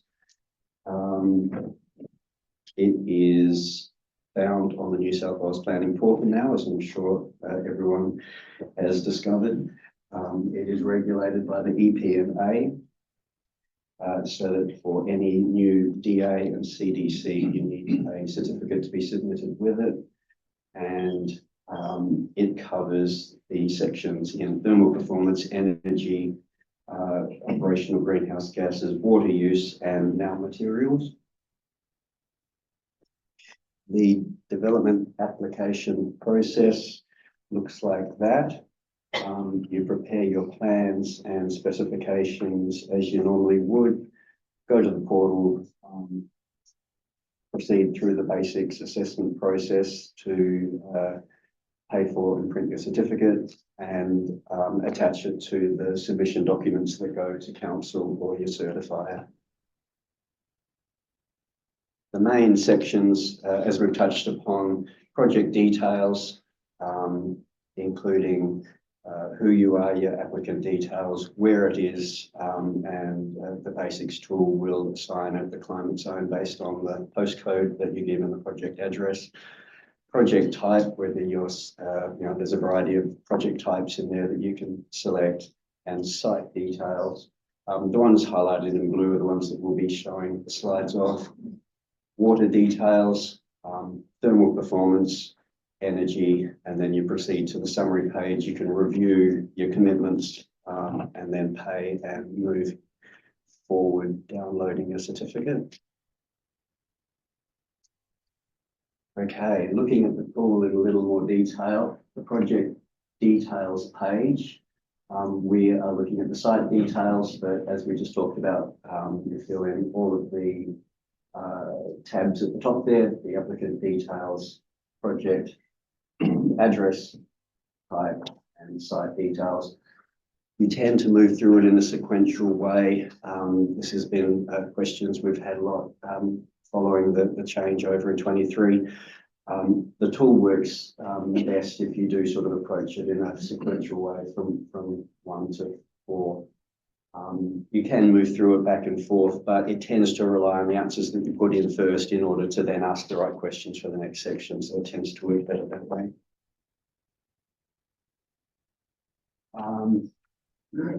Water details, again, this is a generic one, not specific to earth building, but essentially there's those tabs at the top that are the main sections to fill in the landscape, which is alternative water details for the start. This is where you enter your landscape details for the amount of low water or indigenous plants. And then the thermal performance section, which is probably of more interest. Turn my page. So thermal performance. That slide is on the first page. We have a number of tabs at the top.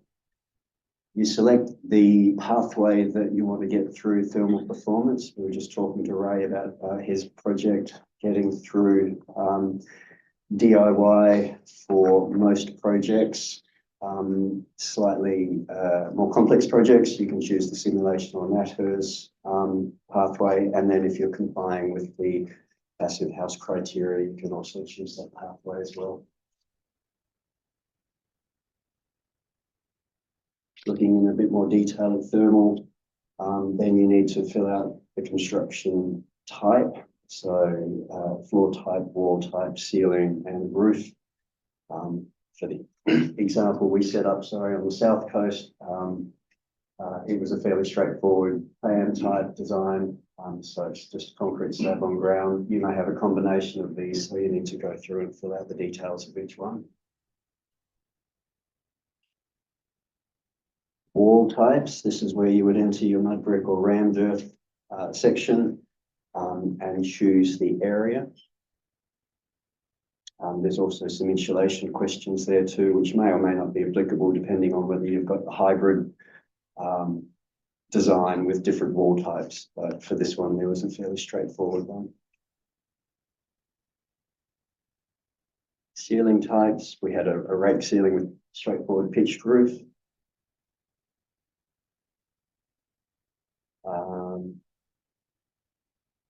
This is the wall detail.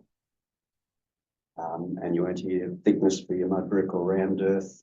And again, choose the applicable insulation.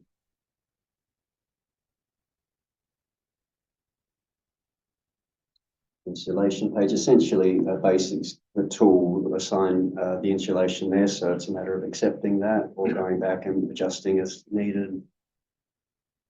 I didn't include them all, so things like the ceiling fans, they're in there if you want to use that in the thermal performance. And then we skipped ahead to the windows and doors section. So it's a matter, this needs to be done, especially with earth building, fairly carefully. Setting this up properly, going through it carefully. In its lifetime, BASIX has increased in complexity. And so the number of tabs to fill out has increased. And in terms of passing an earth building through BASIX, this is an important section to get to know how to, I guess, manipulate this, set it up, design it well to help. Can I ask a very quick question? Yeah. So the insulation section, so the algorithm in there is not specially designed for rammed earth in some way that will, because rammed earth doesn't have insulation, but the walls themselves are different, more differently. So is that worked in any way to the algorithms here? Don't worry, I just thought while you're on that section, I can give a bit of background on the DIY tool. So it's aligned with NatHERS simulation. So it's meant to be a simplified version of NatHERS because there's, you really need to align with that national, framework. So there are lots of, probably thousands of NatHERS simulations done of all the different elements of the building. And then the DIY model is calibrated to that. So it depends, if we didn't go into that much detail in the NatHERS modeling, which wouldn't have been, because mud brick, it would have just been, here's the mud brick at the time the NatHERS was done, then there's no options within DIY.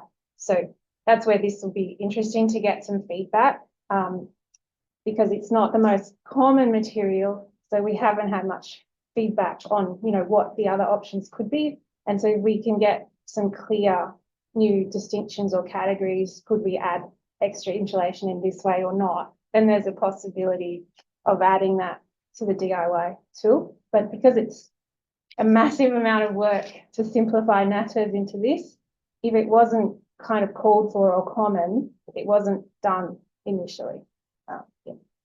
Yeah, this is an area where we need to have a conversation because we've got the lower density walls, can put insulation in, so there's no way of doing it. So we can talk about that. That's okay. Please do. If I'm racing through it, definitely interrupt. I think we talked about setting up the windows, going into that in a little more depth. There are various tabs in those sections. And I thought I'd just explain how we have a lot of questions as to how to access some of the information that's in there because a lot of it's nested. Once you have all of your north, south, east, west window schedule set up, to go back and change it, you select which windows are appropriate, and then up the top you enter the data and you'll bring up the various tabs that you need to access. One of the important ones is the U value of solar heat gain coefficient. If you're putting an earth building through a DIY process, it's important to understand what happens when the U value goes down or up, because that will really significantly affect the score that you're getting at the end of it. In essence, with this test house, which I was keen to do, to be able to sort of give some guidance on that, essentially you want good insulation in your windows, so the U value is lower, but not necessarily doing a blanket double glazing across the house. So it's sort of responding to the passive solar design principles, looking at your glazing on the north to get as much solar heat gains in, especially if you're in a tricky climate zone or site that has a lot of shading, and then better insulation glazing on the south, service zones, sleeping zones, and just, some of them you may end up with a range of different U values of solar heat gain coefficients. Generally, in this case, it was a higher solar heat gain coefficient in order to get the heat gains through the windows and then try and stop it from leaving. Because essentially the earth building is performing very well in the summer season, but struggling a little bit with the performance in the winter season. But we did get it through, so it is possible. That one is just continuing on with the windows. So again, going further in there to finish off all of the tabs that you have to complete for the windows and doors. That one less important. That's another insulation. So finishing off the thermal performance, the last insulation page. And then it's the energy details section. So choosing your heating and cooling. Again, I believe this one's more generic. So like the water doesn't necessarily ask about the earth construction. And you should end up with a page like that on the summary, which gives you the green faces. And then you can proceed either to download the report in order to review your commitments, go back, make any changes before you pay for them, and download the certificate. So that's an overview. Were there any questions? You said you put some through and you got them through. This one in particular, Okay. for the presentation, so that we could get a. Can you show that one now? That was. Oh, okay. So That was What where does the the house code look came like from. in terms of that one you just put through? We used a typical house. It's in the south coast. It's Shoalhaven based, but we don't have a design for it. Don't have the pictures of it yet. You want to talk about what you had to do to get it passed? So again, chatting to Ray about it, it failed a number of times, and that's where the discussion of the windows was important. Yep. If you're using the DIY, it would be a slightly different process. You'd be able to use different, more complex windows, larger windows, if you're putting them through a simulation process. But to get it through the DIY process, you need to pay particular attention to that. Yep. But it was mainly the windows, wasn't it? Was there any? Yeah, and it's the heating was the hard bit, because if you choose the round earth mud brick walls, it gives you a big benefit in the cooling, but it makes it much harder in the heat for the heating score. So you have to look at getting heat in the window as well as stopping the transfer through. So it's, not just trying to, like with summer, you just put the shading on, but this one you've got to balance the heat coming in and going out. That's where you don't want the windows yet. So that's that sort of thing where you have adjustable shading, or it's kind of, yeah. And were you using a Nathurst tool to do that, the engine? So What were you, how were you simulating? so Michael's just using our DIY tool. Oh, using the tool? Yeah, so we took was it a brick veneer home on the Yep, south on the coast, south coast. And turned then it to changed mud it. brick, Yeah. and just, I guess, because, can you put just a standard home through Yeah. DIY? So that was the challenge. So it wasn't oh, I'll just put it in and it will pass. He had to use his architectural knowledge Just to, swap out the Yeah. internal walls, the partition walls to mud brick or round earth or. I think in this case, we had insulated stud walls as the internal, Internal. mud brick between the garage and the house. Okay. Just thought I had of it. I think it may, I just went through, the DIY tool after it popped up the 7 stars.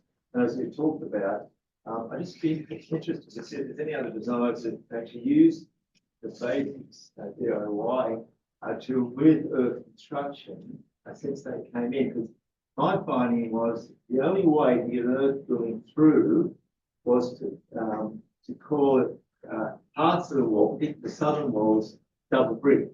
That's double mud brick, but that allows you, as we talked about, to put extra insulation. At the moment, you've got the option to have 0.5 arm out it, but sometimes you need 1. And that could be done with lower density earth walls, which we hope to work with, but also can be done with the cavities quite easily. So I just let people know that if you want to get an earth drilling through New South Wales at the moment, it's quite temperate areas. Certainly South Coast you have to, Northern Coast you may not need to. You will need to call it double brick, but it's double mud brick. But in the future, and the DIY would be lovely if that could be also double mud brick. We just haven't started doing that yet. I think that's on the list of feedback there, Ray, so that's a very good point. Yeah.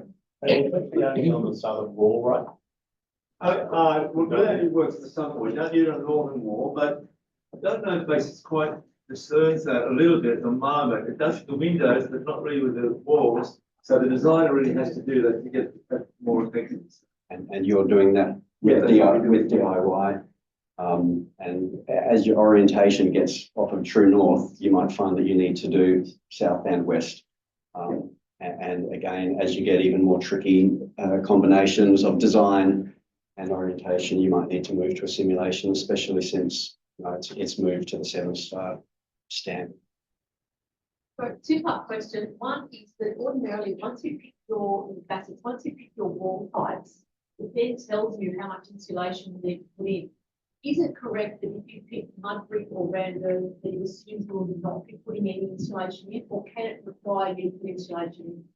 at the moment, it doesn't have the option for adding insulation, but that's something that came up today. So it would be good for us to find, we can't have many categories and stuff, but if there was a simple way of saying, I've got insulation, and that's an effective way, we basically got to give a question that makes sense, be able to prove that, and then change the commitment. So yeah, if that's an important way to improve the thermal performance of their homes, then we'd be interested in putting it. I think my thing was also though, if you wanted to build an uninsulated mud brick or random wall, then it's not going to force you to put insulation. It will allow you to manipulate the other aspects in order to pass. So that brings me to part 2 of my question. You said that you actually tweaked a few things in the other areas. Playing around with BASIX, I've often found that changing the windows doesn't really have any impact whatsoever on the insulation requirements of your wall. Are you trying to tell me that the 2 of them are actually connected? So the insulation requirements, we have that. So we set the construction sort of impact of the dwelling based on the wall type and the insulation. And then the windows are calculated separately and adjusted for the construction. So you should get the same score for the same windows, no matter what the walls are. But then the calculation adjusts the heating and cooling loads because of the construction. So it's kind of adding, we've got the heat loss and going through the windows and the heat loss and going through the walls to give you the total score. So yeah, you'd have to do more on the windows if your construction was letting more heat out. So I just want to clarify that. It sounded like you were saying that the wall was done independently of the windows, but then that actually affects your heating and cooling load. Is that what you're trying to say? So how do I say? We have a calculation for the glazing and a calculation for the walls separate, but the wall calculation adjusts the score you've got in the glazing to give you a total score. So they both get taken into account. Yeah, so if you do worse in one, you have to do better in the So other. do you mean it's not whether your individual windows pass, but whether you meet that overall building performance score? Is that what you're referring to? Yeah, so each window will contribute to a total. Yep. So yeah, you could have one bad window if you made up for it in other areas, but it would make it much harder, you know, to pass. Yeah. That's the red bars. Sorry, that's the red bars that you get Yeah. when you get to that page, which can be infuriating. However, there at least it's some sort of guide as to which ones you've got to focus on. And I guess, correct me if I'm wrong, Anna, there's the order of things too. Like you do deal with the insulation and the walls first before you reach the windows and that selection. I don't know if that affects then the total, but it does consider both of those inputs in those red bars.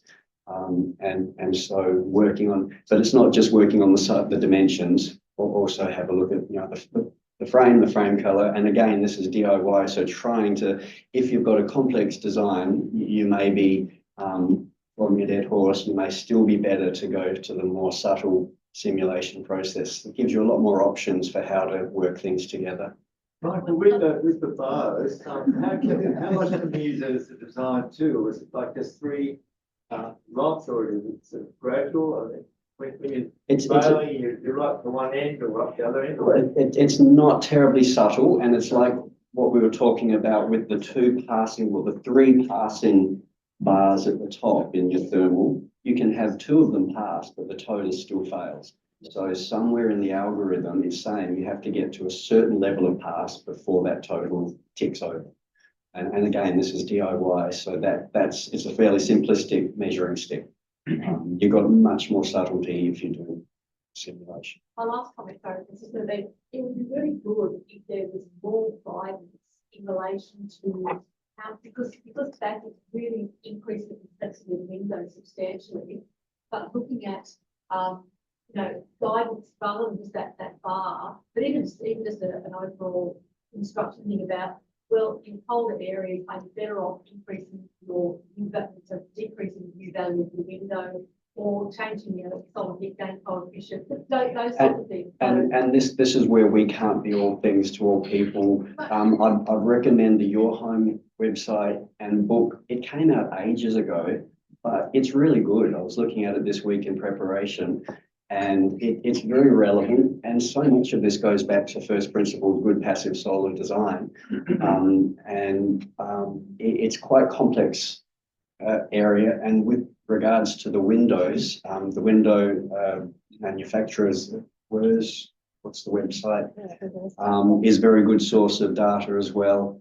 But you know, it's quite a complex factor, that window selection one.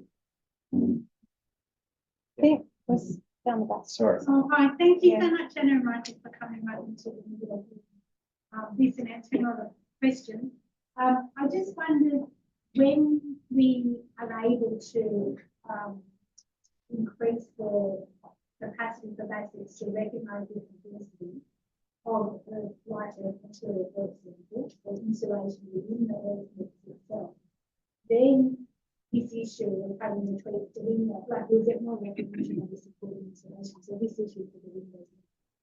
And that's the order of things. So once you attack that wall component first and the insulation, that would set you up much better when you get to the windows. So you don't have to do as hard a work to pull it back. So, because you did say the NATO simulator, so one of them moved to the NATO simulator, and the NATO has taken all those different density calculation.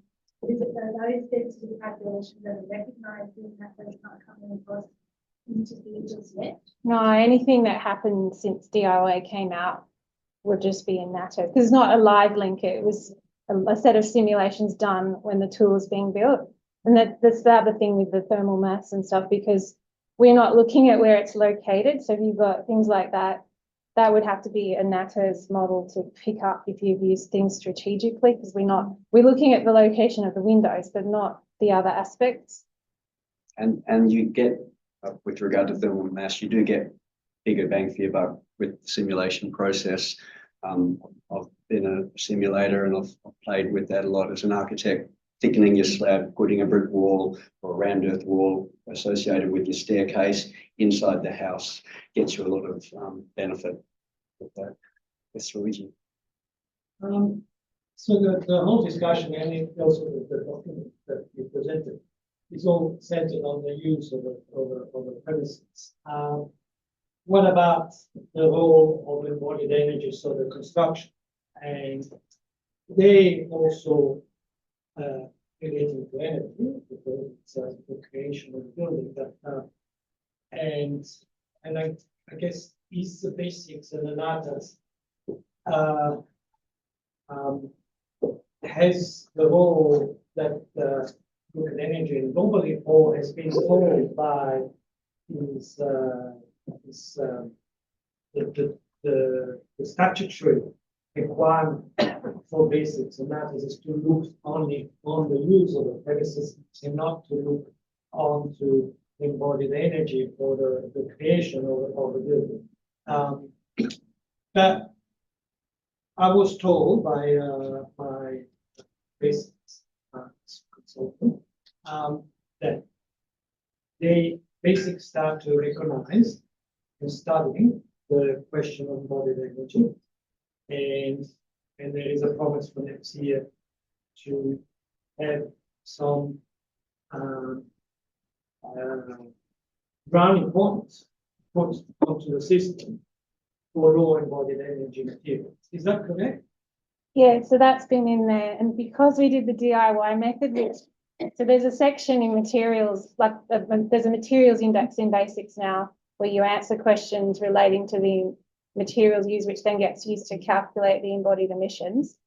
Because we use the DIY method, the questions are very similar, so it's combined into one section. But Materials is combined into the thermal performance Yeah. section in a simple project. the other thing that we've had discussions on as well so far is the embodied emissions of mud, brick and round earth in the tool at the moment, taken from a kind of, I guess, a very conservative estimate. So there's more work to be done there, which I think, yeah, it's been done, to look at, the different processes or what's more likely for, if you're making mud bricks, are you going to be making them in a conventional process with all the overheads and all the transport and everything? Because at the moment, that's how it's being calculated. We're using the EPIC database to have a consistent, method so you can fairly compare between all the materials. We've used one database, but because the data they had in there was, oh, well, we're going to assume the worst. It's similar to brick, standard brick at the moment. Exactly. Before we set a target, we would like to, differentiate. Yeah, at the moment you get a score, but it doesn't matter what your score is, So you still get your At certificate. the moment, and I think there's misconceptions in the community about this, you're not marked down, you're not bombed out if you get a high embodied energy score. It's not scored as yet. It just gives you guidance as to whether you're Yeah. high or low. So you get it. So you're not failing your basics because of embodied energy. It'll be because you don't have enough insulation or your glazing is facing the wrong way or something like that. It's not because you've chosen a high energy material. Yeah, I think it was more looking like not as a punishment, but as a carrot to encourage Yeah. low embodied material. That all right. So yes, we know the insulation rating of dirt is very low, but there should be another tool which allows that to say, well, but the fact that it's a low embodied energy. Once they do the proper study of what it is, the embodied energy of the dirt, it's better than bricks. I know they can fire it. I think that's why the carrots have been inbuilt, which is quite good in the way that they've done it. At the moment, it's an educational process, and you can select different materials and see if your score goes up or down. So it's quite a good way of at least raising the awareness as to what materials are good, bad, and ugly with regard to that, like the concrete choices you get with different substitute cements and that sort of thing. We're working on increasing that flexibility and the number of options you'll have in there.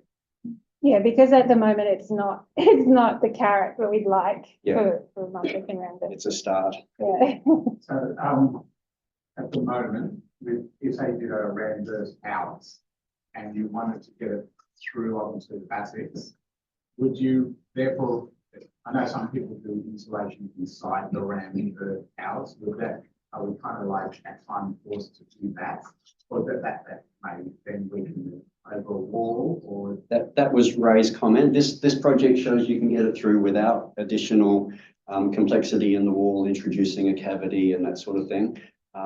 Ray was suggesting in some situations it might be beneficial, especially on those orientations that are really tricky, like the south, that need additional help to split it into and have a cavity with some insulation in it. So it is possible to do it that way. It's just Yeah, so Randall's support insulator, every Randall's wall is different because it doesn't come out of the factory, so you might mix it a different way. So every Randall's wall is going to have a different value. Its thermal performance is not necessarily just the property of the material itself anyway. It's the weather, the thermal lag, all these things. I just don't see how you're going to be able to do this other than modeling it with a in situ test of its U value, because otherwise these other factors are just.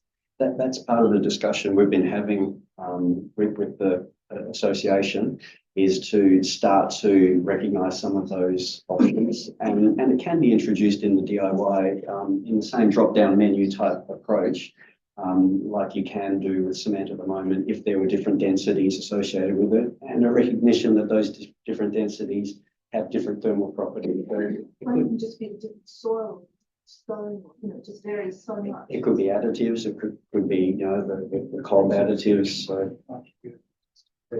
Yeah. So in the early days, in 2006, we had a conversation with the BASIX team, and Jason Bale was the head of the team back then. And he recognised that there was a problem with the DIY tool being a bit simplistic and not and he also recognised that there was a problem in natters that still is there and we're trying to resolve. So he somehow built into the tool a way of us getting through more easily than we appear to be now. I don't know what's happened, but it was if you put earth walls in, you had a decent design, you got through before.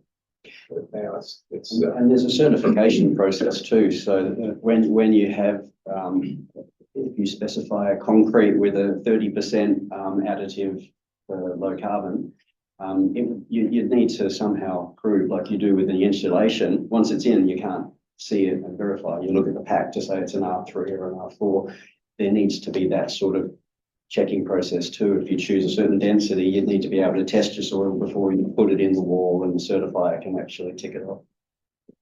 I think with the question about the mud brick kind of concession, because we've got a total cap, that makes it harder now. So I think the way that what Jason put in was to allow you to have higher heating and cooling caps for mud brick walls. we always had very low cooling. Yeah. So like my house is 11 megajoules per square metre, and the heating's 175 or something. That's always been around heat rather than cooling. And there's, we have problems with natters, not with you, but the cooling set points and heating set points. We have one of our big beasts with them. Yeah. And so we need a whole new pathway for passive low energy building. That's what we're working on. But I just don't know how we can do it in the DIY tool without you do so well in the cooling. Maybe there could be an offset in the heating. Sorry? You do so well with the cooling factor. Yeah. Well, we're modelled into the future, and the heating load disappears within the lifetime of the building's expected life. It disappears using the CSIRO's analog town sort of method of sort of saying, okay, Jervis Bay is going to be Harvey Bay. It is going to be Harvey Bay by 2090. It's going to be halfway up the coast and fully up the coast, and then in Queensland. Starting to look at future climate. And sort of by the time it gets to mid-north coast, the heating load sort of starts to disappear. That's not that far away. So, climate change resilience is something that needs to be seriously looked at, and also passive survivability in buildings. The Western Sydney study just come in saying that it's not a good situation. The one that was headed by Amir Padway, saying that it could be a crisis if the power goes out in Western Sydney when it's a heat wave. So our buildings have got the passive survivability, and in NATHERS they realise that the higher the star rating, the worse the cooling performance. There's a real problem with the. I think I know what the problem is, but the cooling predictions are not accurate. They're saying the higher the star rating, the more cooling energy actually used. So as we move into warming climates, all modern new houses that are sealed and insulated envelopes with air conditioning, you're going to get far worse, and my brick house is going to improve. So we've got to start looking at those sorts of real problems, and not just focus on trying to get air conditioning loads lower. And it's not really working anyway. When they do an evaluation of 5-star, it hasn't worked. When they do an evaluation of higher stars, it's not working. The model doesn't work in hot weather, it fails. So it's a hot weather country with hot summers, and we're moving to hotter weather. So I think the building ministers have highlighted this problem apparently, and they're talking about climate change resilience, and I don't think they use the term passive survivability, but they're talking about that heat wave survivability. Certainly work being done in that area. By the next conference, we may have a little bit more to report on that one. Yeah, maybe. Think behind and then. Just a quick question. Like in terms of the basic tools, I know you guys are doing thermal performances. In the future, any other plan to expand this type of government platform for structural properties? That's one question I had. And the secondly is like how the outcome, if you pass the requirement of basic tools on your tool, like how acceptable it is by different councils in different parts of New South Wales. Is that So generally, when we increase the stringency and we go out, we propose to do that, councils are like, especially the bigger ones, are very behind that, but the smaller ones who don't have the resources, maybe not so. But the feedback we get is that they want us to do more. In terms of the flexibility of the tool, it's a sustainability index, so there's potential to add other measures, like we've added materials. There was I guess the initial design had other things like stormwater and waste and transport, as potential indices. So things like, resilience, or it's more about what's the priority as time goes on, because we've got in the SEP now like a 3-year review of basics. So every 3 years, if something's an important issue, there's that opportunity to expand what we look at. It's a sustainability index, so you can think of it like a very simple life cycle assessment tool, and that's the criteria that goes into it, and so you can sort of see how it would evolve. Things like structure really are taken care of through the NCC and the BCA. Michael, we're half an hour over still. We're not going more over, but we've pulled back a bit of the smoke over. This is becoming a panel. There's going to be a panel after John Zhang, so we can save all our questions to then. Excellent. Thank you. Thank you very much. Thank you, Michael and Anna, and thank you to everyone for all your questions as well. Please jot them down, and we'll discuss them at the panel discussion.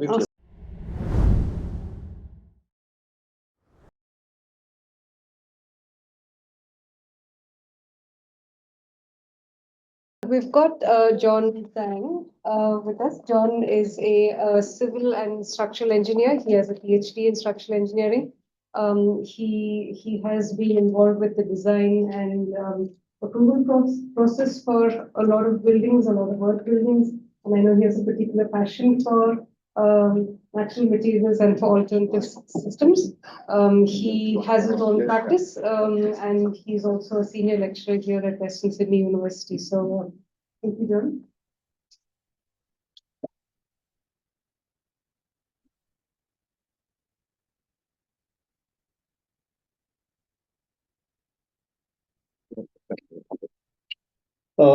Thank you, Susie, for the nice words and introduction, and thanks, Andrew, for setting up the PowerPoint. And as Susie introduced, I'm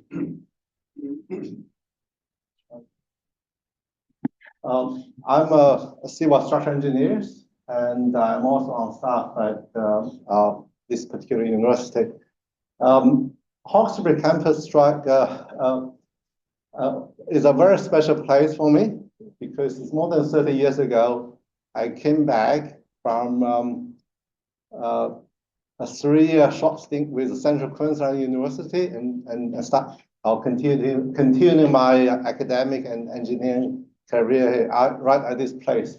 But the irony is, after moving away from this campus for more than 20 years, I lost my track completely this morning on campus. That's why I'm late. So don't lose the track on some of the important parts or track that you have to hold and dear in your heart. My interest in natural buildings started on this campus. Part of the reason because as an academic, we got to do our research as part of the KPI. I do a lot of all sorts of research, and then I went into this natural building world, earth building, straw bale building, anything natural. So that's what I've been following my path for the last 30 years. And by the way, can you hear me all right? Okay, I thought so. And being at this World West University shouting to students for 30 years, I'm sure I've developed a very loud and harsh voice. So if that's the case, please bear with me. Mike has apologized for the his slides. If you look at mine, hopefully I'm not dozing into sleep. Okay. I've been doing performance-based solutions for alternative system for many years, and also as part of my professional business as a consulting engineer, we also venture into the structural design things. As I said, any natural building system, we done a lot of renders, mud brick, powders, earth block, earth bags, anything that you can think of as part of the earth-based constructions.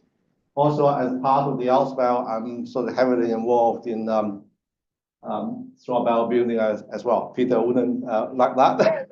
Think I'm a traitor, but I think natural building is a bigger, wonderful family. So I think we should join forces one day. I think without further self-indulgence on myself, let's talk about the so-called performance-based solutions. The performance-based solution as part of the National Construction Code, the contemporary ones, it allows people to use anything which is not covered as part of the DTS or deemed to satisfy solution in the building code. And for those of us who been around long enough, back before 1996 version of the BCA, earth building is part of the BCA. So it is quoted as, I think Bulletin 5 from CRSL was quoted as the DTS solutions. But of course, when we're in charge of the ABCB, the Federal Building Code Board, they're thinking, oh, it's too risky. And they removed that, I think, after the 1996 version. So nowadays, if you seek to get the approval and try to build an earth-based building to comply with the building code, you have to seek to choose this alternative path. Of course, it used to be called the alternative solutions, but then of course that's where discriminatory was, and they changed to performance-based. So it's called based solutions. To me, approval is not I think, the most difficult part. Certainly, as a structural engineer, from structural point of view, it's not difficult at all, especially for most of our application in the domestic context. The loading is always relatively low compared, of course, with multi-story high-rise building and so on. So to me, it's not really an engineering challenge, but a challenge by going through the bureaucratic process.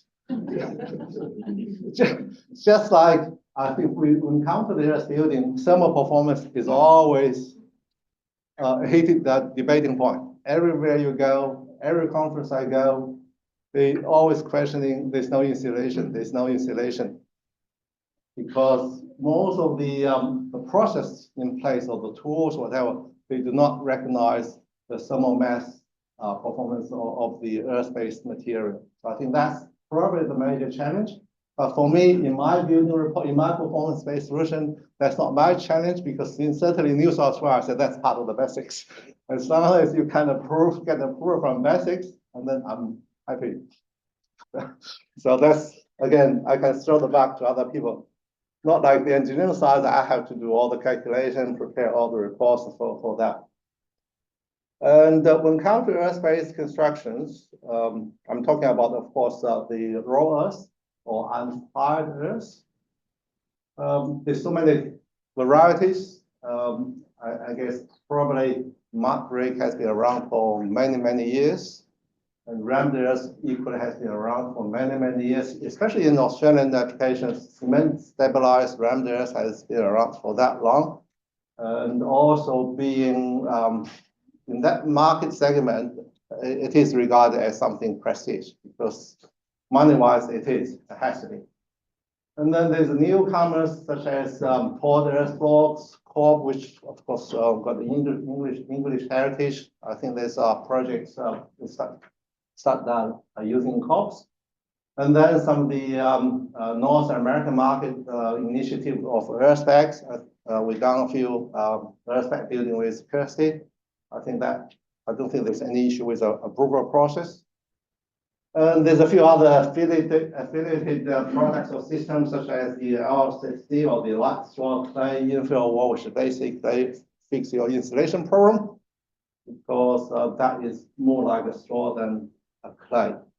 So just have a straw, a large percentage of straw deep into a clay slurry, which is loosely binded together, and put into a start wall, which is, again, you have this conventional timber frame construction coupled with something, I guess probably you can say it is quite low cost economics, and also give you the necessary insulation, but not having the evil of the glass back, whatever in your systems. And handcrate is, again, a similar system, but probably regarded as a bit more expensive, because you have to buy the handcrate, and I think the supply is quite scarce these days. We do not have a big hemp industry. That's smoke. We smoke more, we get more hemp.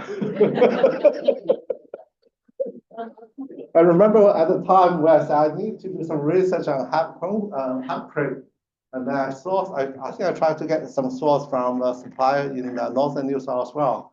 His question: are you really using it for research or for other purposes? There's actually quite a big industry effectively growing the process in most states in Australia, except South Australia, with the process of present. Okay. I could be wrong. Not really in the market, but to me, it's quite expensive compared with some of the other alternative systems. No. But it is a wonderful system.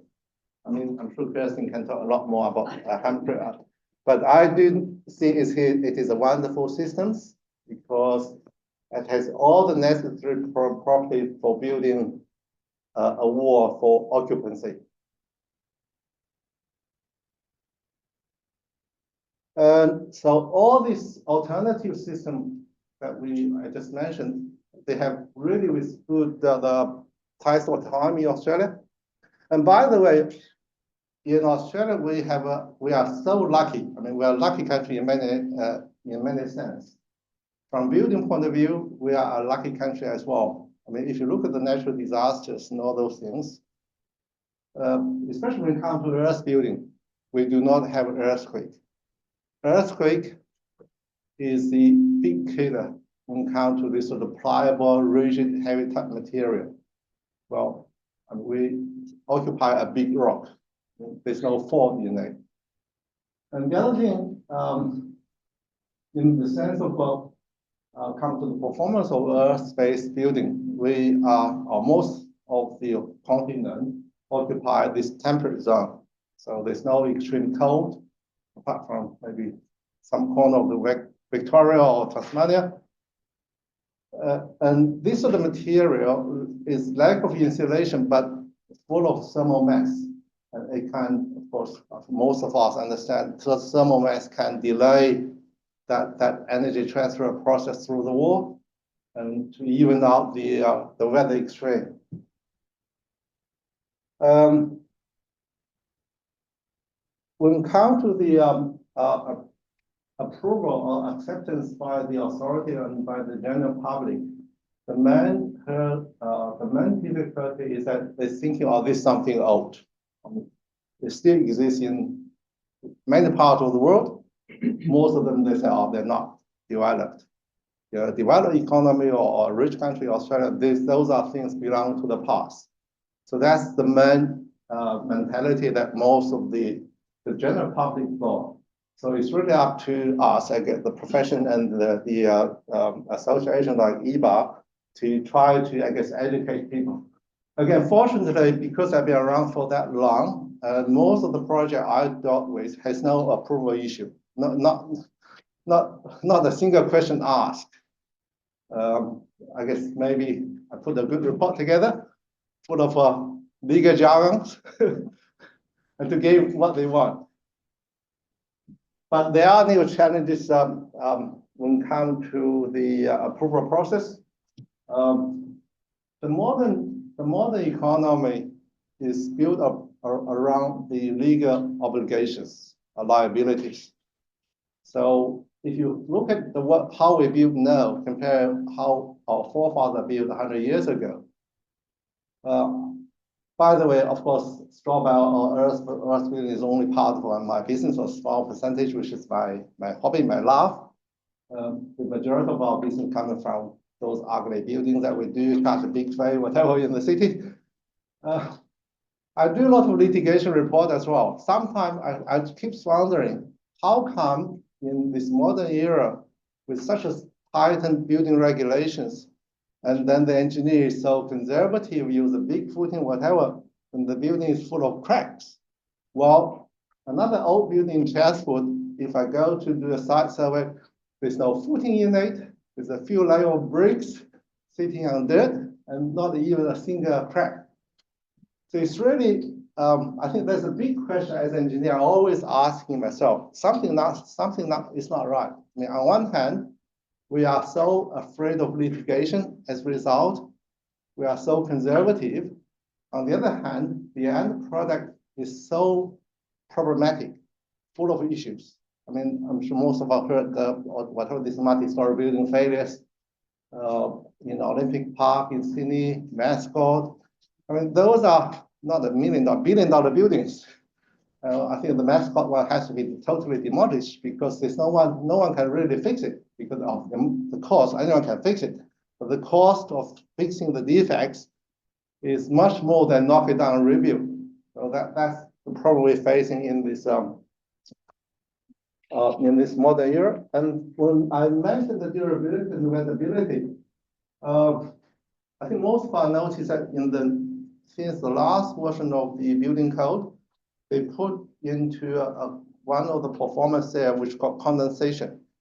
And that's something new. The reason that I think that came about is because in Australia, the building has always been breathable. It's only in recent years, we try to copy what happened in the colder climate. We want to make a box, like a fully insulated, airtight box. And that's what happened in Northern Europe. I think that the whole building has to be no air leaking. Australia shouldn't be like that, has never been like that. But nowadays, as part of this 7-star whatever, and then we want to achieve an airtight building. And of course, airtight building means what? Condensation. And especially with modern material like gyprox or handwork or whatever, of course, they're so dense, so smooth, so airtight, then you have condensation. But they don't recognize Earth-based building is so porous, it's so breathable. Condensation is not the issue whatsoever. But again, as part of the compliance, I have to address why Earth-based building has not really got any condensation issue whatsoever. Then, as I said, energy efficiency, thermal performance has always been an issue, but become more of an issue because the stringent requirement, whatever the standards are, I think being implemented in the new NCC. I think most of the states resist it, but there's something forced upon by the federal government. As I said earlier, NCC has been a performance-based code for many, many years now. I think the performance-based initiative started with fire safety issues. So I think for most or some of you understand the process. Fire performance in building, of course, there are many aspects you cannot comply with a deep TS solution. As a result, they say, okay, if you can do some sort of modeling simulation, you can fix this smoking propagation issue or whatever, then we let you go. So that's, if you look at the building code, there are many, many clauses that try to address that. But then, of course, eventually they propagate to everything else, which is a good thing because they liberated the code, which means you can do anything as you like. You can do anything you like as long as you can meet the performance requirement. As I said, I talk quite loud. I'm sure hopefully you can hear me. So that gave us a free hand to do many things, which is not part of the traditional deep to satisfy solution. Has to be like within what we call prescribed solutions. But the problem is, as legal framework, the way how they set it up is very bureaucratic. So the performance-based solution is a very bureaucratic process. But the essence is you have to meet the performance requirement. So whatever the performance requirement requested by the building code, and then your product, your system, your building solutions has to satisfy that. I think for most of us are very used to the deep to satisfy solutions, which basically anything covered by the building code or mentioned in the building code, or part of the NCC referenced documents. When I say reference document, for the majority of the reference document in the BCA is the Australian standard. Again, for those of you who, of course, are not that very familiar, Australian standard is not a legal framework. Australian standard is only a technical guidance, like advice. It's only become illegal once it's quoted by the BCA, by the NCC. So that's the relationship between the Australian standard and the NCC. And performance-based solution, as I said, anything which is not covered by the DTS, and then should be a part of the performance-based. And I think the next few slides are even more boring because I just cut paste. I just cut paste the jargon from the NCC with regard to for more performance solutions. The building code every 3 years they're going to have a major change. I think that there's new version coming up this year. I don't know when it's going to be pushed out because the last one is 2022, but because of COVID, the implementation is delayed by a year. I think this thing 2022 is only in practice for 2 years, but there's going to be a new version coming up. So basically, as I said, when we prepare the performance based solution, we just need to follow that legal process, and then to make sure that compliant with the performance requirement. So the major, I guess the major issue is always, can the system, can the material or the product satisfy the performance requirement? Yet there are so many performance requirements. And the performance requirement is to be addressed by a process or certain methodology. The one that I always utilize is the evidence of suitability. Basically, you produce some sort of technical report to address what are the material systems that we are going to use, meet the performance requirement based on whatever those technical analysis and so on, and then coupled with what you call the expert judgment. Basically, I mean, anyone can be an expert. I don't think there's any qualification definition of who is the what constitutes a good qualification as expert. So you can do those things, then put a report together. To make things a little bit more bureaucratic, before I can prepare performance-based solutions, I'm supposed to talk to your architects to develop what is a performance or so-called performance-based design brief, so that everyone aware this particular building products or system used in your situation, where it's going to be used, what is the purpose of its applications, and then you got to anticipate what are the issues. So that's what we call performance-based design brief. Quite often I say it's not the one report, it's two reports. But that itself is very much like a mini report, because I need to talk to the stakeholders, all the architects, builders, and the of course the client, so that they understand the implication of having this material as part of the systems. And then again, a lot more, even more jargons, and then prepare a final report. As I said, the essence or the important part is always the report has to address all those performance requirements.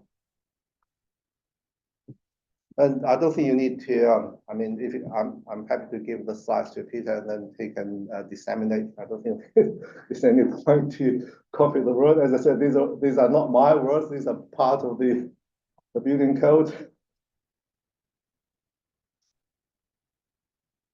So basically, as I said, there's so many alternative pathways that you can achieve that performance-based solutions compliance. Apart from the evidence of suitability and the expert judgment, you can do test. For example, most of our may heard of code mark. A code mark certification for a product or system is part of that verification process. Especially for those who are interested in product development, if you can put some resources together, you can of course go to another registered laboratory to do some tests. I'm sure some of the hybrid supply people, they've done that. I know a lot of straw panel people, they've done that. So you can go through that path. The beauty is that once you've got the codification, I don't know the codification, there's expiry date. Within that expiration date, it can be used, of course, for any projects of similar applications.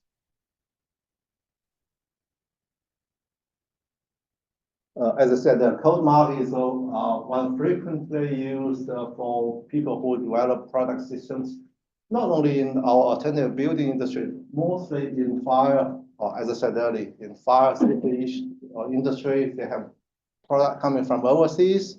Of course, they do not have relevant Australian standard associated with it, but they can do tests. So I try to achieve a code mark. And these days, because of before yesterday, with all this international trade going on back and forth between countries, you can ask your supplier to provide a code mark certification, which they can You can engage a laboratory to do testing and so on. So that way, the product came with a code mark certification. As I said, locally you can do test report and then of course a certificate of report or report from professional engineers or other appropriate qualified person. That's why I said earlier, doesn't have to be from engineer background, can be architect or can be a professional builders. As long as I guess you can address the issues and then I don't think that there are issues with the certified. Sorry, what's the C? Some again, these are from the building code. Okay. These are not a full sentence, otherwise it would be that long. And then some of the irrelevant part, I just take it out. Yeah. I wish I could memorize what it is.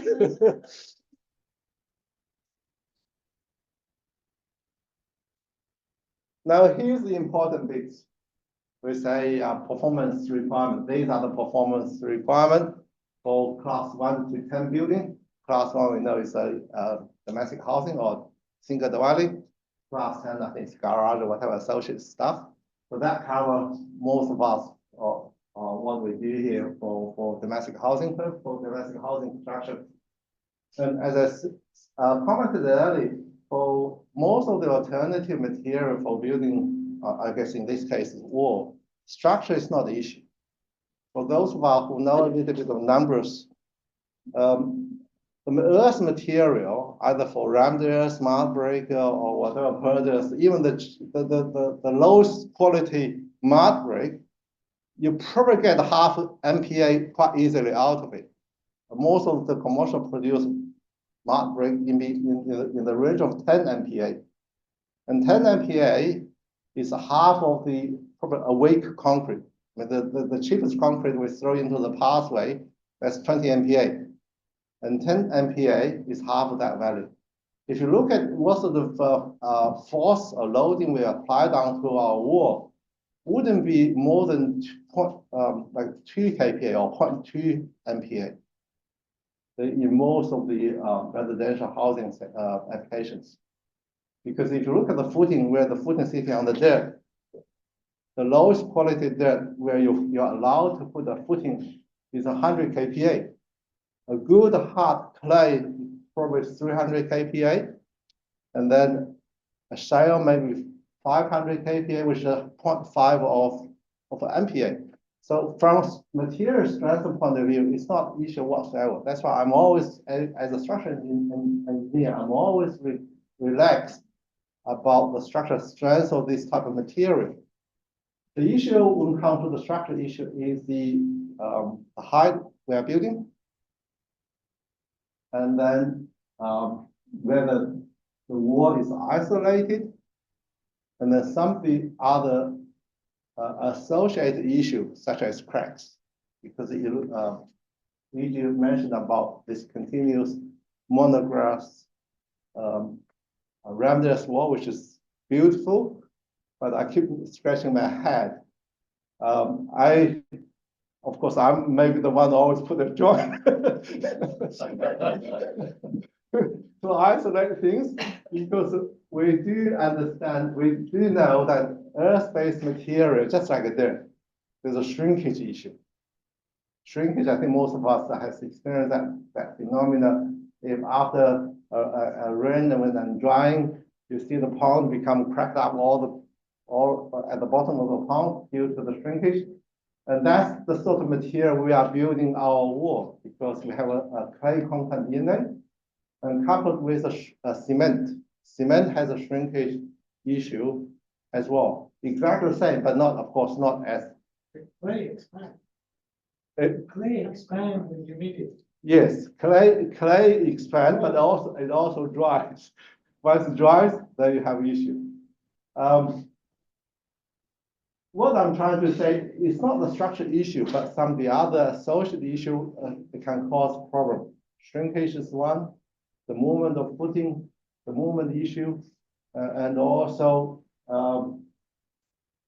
The other issue, I think you can say it is a structural problem, is the lateral performance. It's not vertical, but goes out of your wall. So that's that is sometimes can be a structural challenge. That's why structural engineer prefer to put a post inside your wall, which again I try not to, but sometimes you can't. Again, it's not the performance of the building is the problem. It's the perceived the legal liability, because you don't want to be dragged into the legal fight. So fortunately, in practice for the last 30 years, I keep being an expert witness with other people for other people's project, not on my own, which means good for me, but I definitely don't enjoy that the litigation process of being dragged through the court and then examined by the other party's lawyer and through the process. So that's the structural performance, which is probably, I guess, always people thinking is most important, but most challenging, but it is not. And with aerospace building, untried aerospace building, I think the number 2 can be a bit of a challenge these days, especially when it comes to the approval process. They keep asking, oh, you got earth, well, when it rains, it wouldn't be just like a part of mud. So that's always a question coming from the PCA.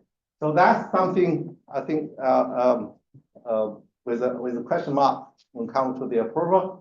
And I guess the main issue, of course, you've got to have a reasonable good eaves roof covering, and then wherever necessary. I think these days can be fixed by using some of the coating system, some of the breathable coating system. You can soak it in or spray it on, which sort of course, not stop the breathability, but isolate the water from the moisture. Fire safety, I don't think is an issue whatsoever, because we just put it there because there are fire safety issues, or they're not fire safety, but mainly to do with the bushfire. But I keep arguing when it comes to the bushfire, these are the best material, because you tell your unfired earth become fired brick or burnt brick. And also because the porosity of the material wouldn't be exploding, because a lot of material is so dense, and then gone through that burning or high temperature process, the material can shatter. But aerospace building probably is not one of those. Others are not that irrelevant, because I'm just listing on performance. But house amenity, I don't think is the issue anymore, because of again, the breathability of the system doesn't allow, I guess, the fungus to grow. And also due to the ruggedness of the material, again, it's not shiny, not smooth, so the fungus couldn't really develop, I guess, on the wall. What about termites?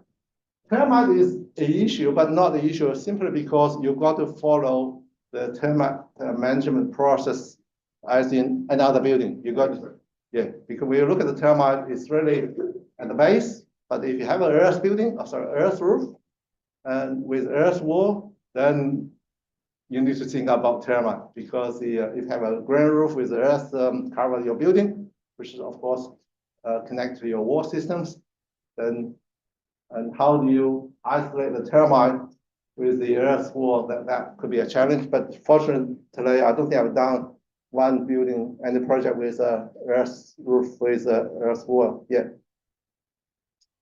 And safety movement, that's got nothing to do with us. Energy efficiency, as I said, it is quite a hot debated topic when it comes to the thermal performance. But for me, who produce the performance-based solution, certainly in New South Wales, I just say, oh, this is part of the BASIX. I'm sure for your building approval, you need to get the BASIX. Once you got the BASIX, you satisfy that. Then, of course, on top of that, we argue that due to if you have a passive solar design, the thermal mass, then of course the performance is not the issue whatsoever. So these are the summary of the performance requirement. As I said, some of those I have addressed early on without looking into the size. I think the one that I highlighted are those items which are more relevant to to earth-based constructions.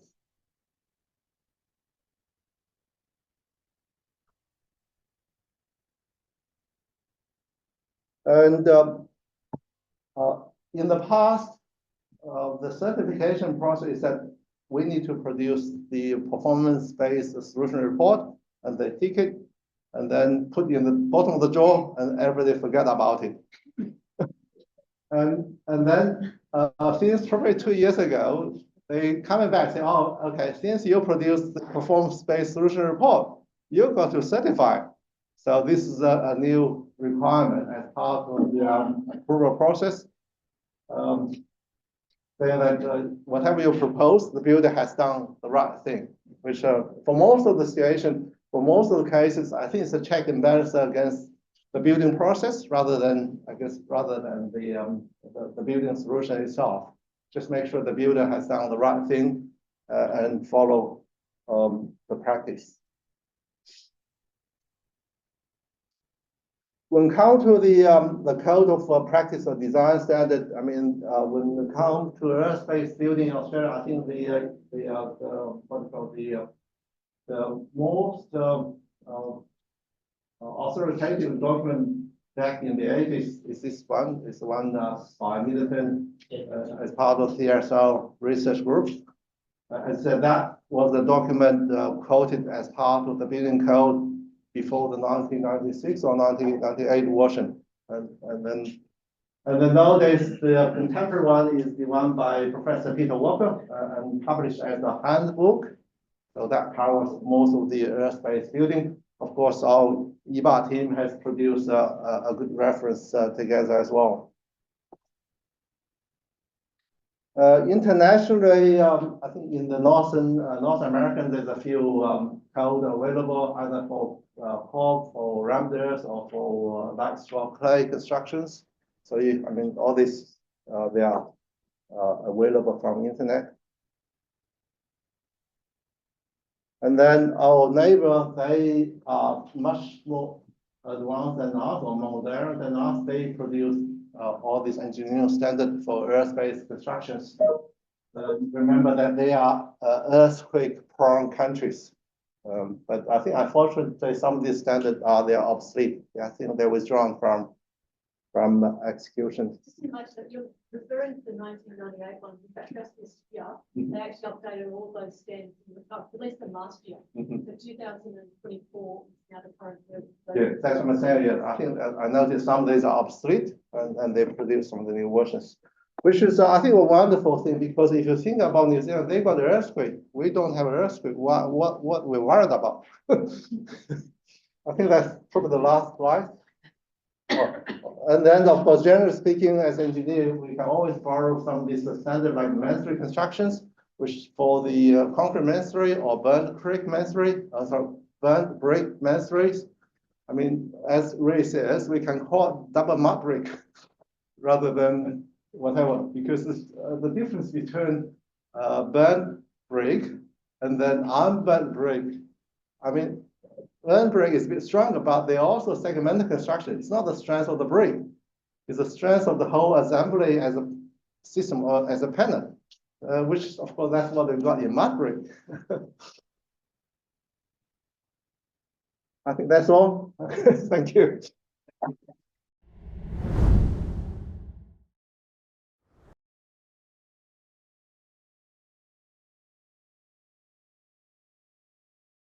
So, a few questions that arise in my mind, but maybe I'll give it to you people to ask questions. So we've got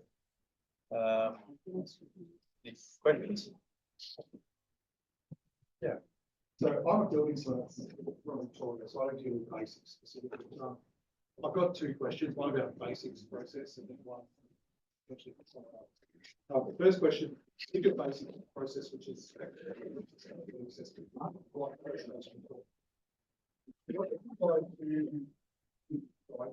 Like if you get through that process and then it goes to a certifier and we RFI it and send it back and suddenly a wall changes or a window gets deleted or something like that. Do they have to go back to the start of the process and start all over again, or? Like, because essentially from what I saw, and I don't work in New South Wales, so excuse me if I'm wrong here, but you know, you could put something through BASIX that complies, and then when you get to the certifier, you alter the design to what you actually wanted, and then just deal with like either a performance solution for energy efficiency, or somehow you manage to get a 7-star NATOs on Earth build. So does it trigger, like, does it send it back for an amendment or something, or? The construction industry in New South Wales has gone through quite a big process in the last 3 to 5 years to limit the ability to make changes, or at least put more pressure on design groups to follow through with the commitments that they've made pre-approval. BASIX is one of those things, so it's sort of caught up in that.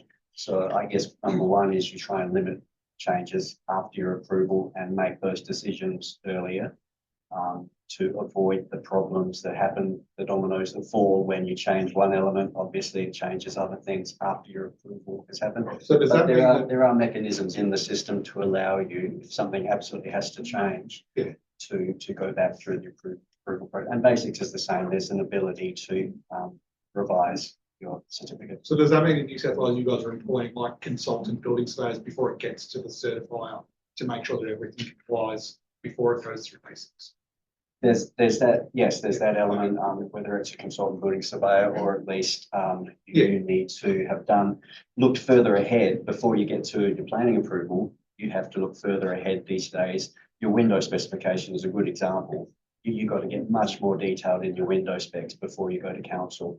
Used to be that you'd go just with a pencil drawing. You can't do that because there's so many things now that are built upon that with regard to compliance and approval, including structure. I'm just asking because in Victoria specifically, like, you can get a planning approval, which is I think a DA here, without drawings, and you submit the drawings later on. So council will give you, for instance, an in principle approval saying that yes, you can build a dwelling on that farm zone allotment, and it has to have, you know, all of these conditions that aren't related to the dwelling, but condition one will be approved plans prior to construction. And so, you know, you go through the whole certification process and then submit those plans at the very end to council to approve, who will then say that, you know, we don't like this cladding colour, or we don't like, you know, have some minor changes here and there.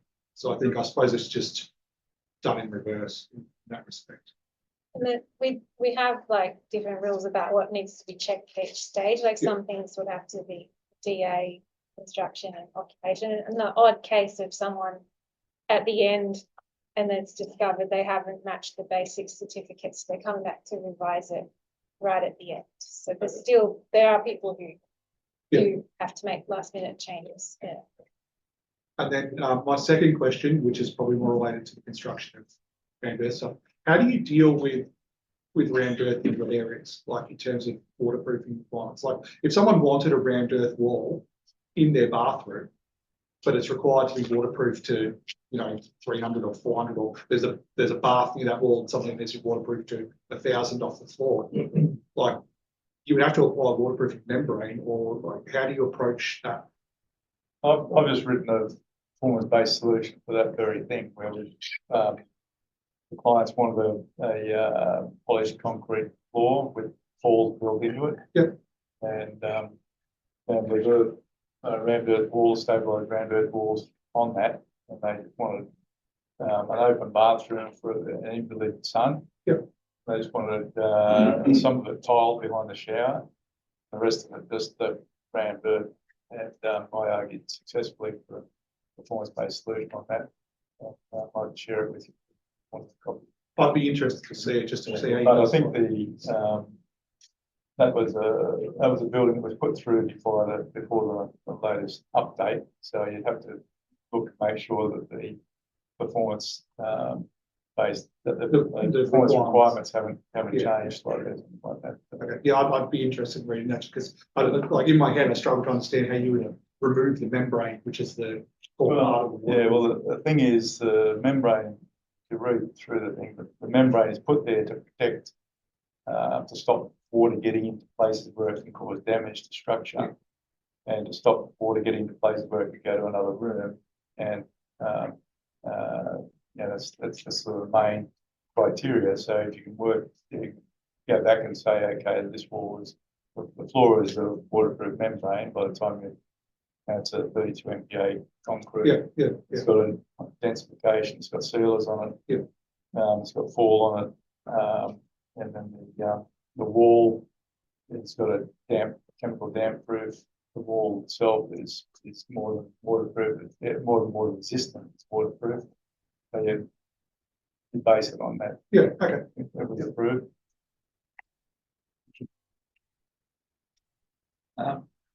Barry was first, I say. Yeah, I was fighting to get this one out before you went to the next speaker. How user friendly, or how would it incorporate? Might be my ignorance to ask this question, but for a hybrid building, like over at Earthcare on the south, you've got straw bale and you've got rammed hybrid, but particularly having straw bale or hempcrete in some of the more delicate sides, which may change the overall ratings. For basics, so you can describe, I think, up to, is it 4 wall types in a standard house. So if you had 4, you would just have to enter the wall area of each, and then that would all impact on the construction modifier for your dwelling. So you can do that. That's quite right. And you have to put in the orientation. Yeah. Oh, we don't even do have that that. anymore. No. Okay. Yeah. You had your different north. Yeah. So for the windows, yes. I think with the walls and in DIY, no. But yeah. So if you had placed them strategically, then that would be better to recognise it in a NATA's like full simulation. Yeah. Can I just add a comment? Can I add a comment to that? I think that building was built before BASIX existed. So it would have been an energy efficient design, say before there was any of this sustainability modelling at a government level. Thank you. Next. You mentioned even core mud bricks don't really worry you structurally because they're more than strong enough, and but depends on the height of the wall. At what height would you start to worry about it? If you look at the some of the code practice, I think we say if it's anything 2.4, 2.7 below 3 meter, a wall with a crosswalk support, it's not really cheap.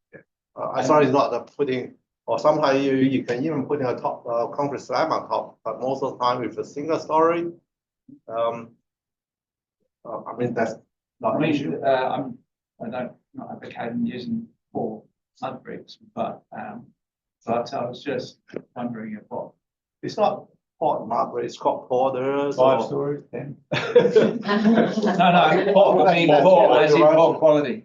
A poor quality. Yeah, so for instance, you said they could be even right down to what 0.25 MPa or something. Or 0.5 kPa. Yeah. 0.5. Yeah, 0.5 kPa. Right, and that would, you could go, what height would you go to? I would say probably 2.5, 2.6, 2.7 below 3 meter. As I said, when counter the performance of the wall, it's not really the material strength cause the issue. It's really the geometry of the wall, the slenderness of the wall, whether the wall has a cross support or whether the wall just. This is a catenary dome. So that's different, yeah. And it's about 4 meters high. But how wide is the base? 3 meters across. That, I mean, that's a different wall, of course. You're talking about jam. You're talking about jam construction. 2 meters. No, Each side. It's about 3.6 meters in diameter, and the thickness of the walls they're 300 feet. I'm currently I've seen yak shells in Iran that were 25 It's currently as high as I can reach. I haven't figured out the scaffolding yet. Haven't brought it together yet. I haven't figured out the scaffolding yet. The yak shells in Iran are very thick at the base, and then they taper up to 2 point. But it is catenary, so the force is they contain the base. I mean, of course, on every project we need to look at individually. And One of my engineers signed up on it, so, but, I just. You're nervous. You're nervous? No, not really. No, I'm not nervous. No. It's got a building permit. Bullet and five, just accepted mud as 0.25. And they won't. Milk crates have been scattered. I've sort of been doing two-story buildings for that sort of. the other thing which I didn't really mention in the talk is, again, encounter the aerospace material performance. Okay, it's not really the so-called structure numbers, whatever the MPA, whatever. It's really the quality or the consistency of the material. Because I think if you're architects or builder, design or build or client, you got to write on the source, say, oh, this is the material, they are natural material. And you got to accept some of the inherent characteristics, because you may have a spot which may be a bit weaker than the others. You cannot. One good example, if you look at the road construction, Richmond Road, why one spot after rain then pop up and the other is okay? It's the same thing, because what we're building with renders is the road base. It's exactly the same, but just in renders we hammered it so hard and give us more consistency. Well, in the road construction, we just lay with a roller, whatever thing. This has really got quite a lot of play. And then some of the spots, they may be softer than others. And then in the heavy rain, and then of course the things, the base is not solid. So you got to say, this is just like one of those type of material. If there's one spot came out, and then you can't repair it, you can't do repair. You got to accept some of those issues or defects. Has anyone got a question for Luigi? He hasn't got any questions yet. Have you got a question for? I was just following that point. Okay. How do we show consistency around the project if we're using on-site soil? Like, do we need to do that, or is that not a thing at the moment, or how do we prove its compressibility and that it's done to a certain standard, or do we not need to do that? To start with, if you build them for yourself, it's up to you and your wife whether she's naked or not. If you build for client, site source material is always, you always put a big question mark, because one, it may not be that consistent, and two, unless you are a soil mechanical engineer or know a bit about soil mechanics, you can do some simpler testings. I'm sure there's a lot of soil testing you can do by, of course, looking through some of the internet, give you whatever the plasticity and stuff, and the clay content and so on. So you can do those tests and then prepare to modify the material. Then you can do it. But if you say, okay, just dig whatever I got after I dig the trench footing and use for my renders, no, you can't do that because the mix may not be right. You got to have a lot of coarse stuff in there, and you got to have a sand or whatever. This just like a what do you call a concrete mix without a huge amount of cement or without cement in it. Because in Australia, most of us use the cement stabilization. But of course, you can use the unstabilized renders. But again, it is very much like a concrete, like a mix. You got to have a certain amount of coarse stuff. You've got to have a certain amount of fine stuff. You've got to have a certain amount of sand, and to control the shrinkage.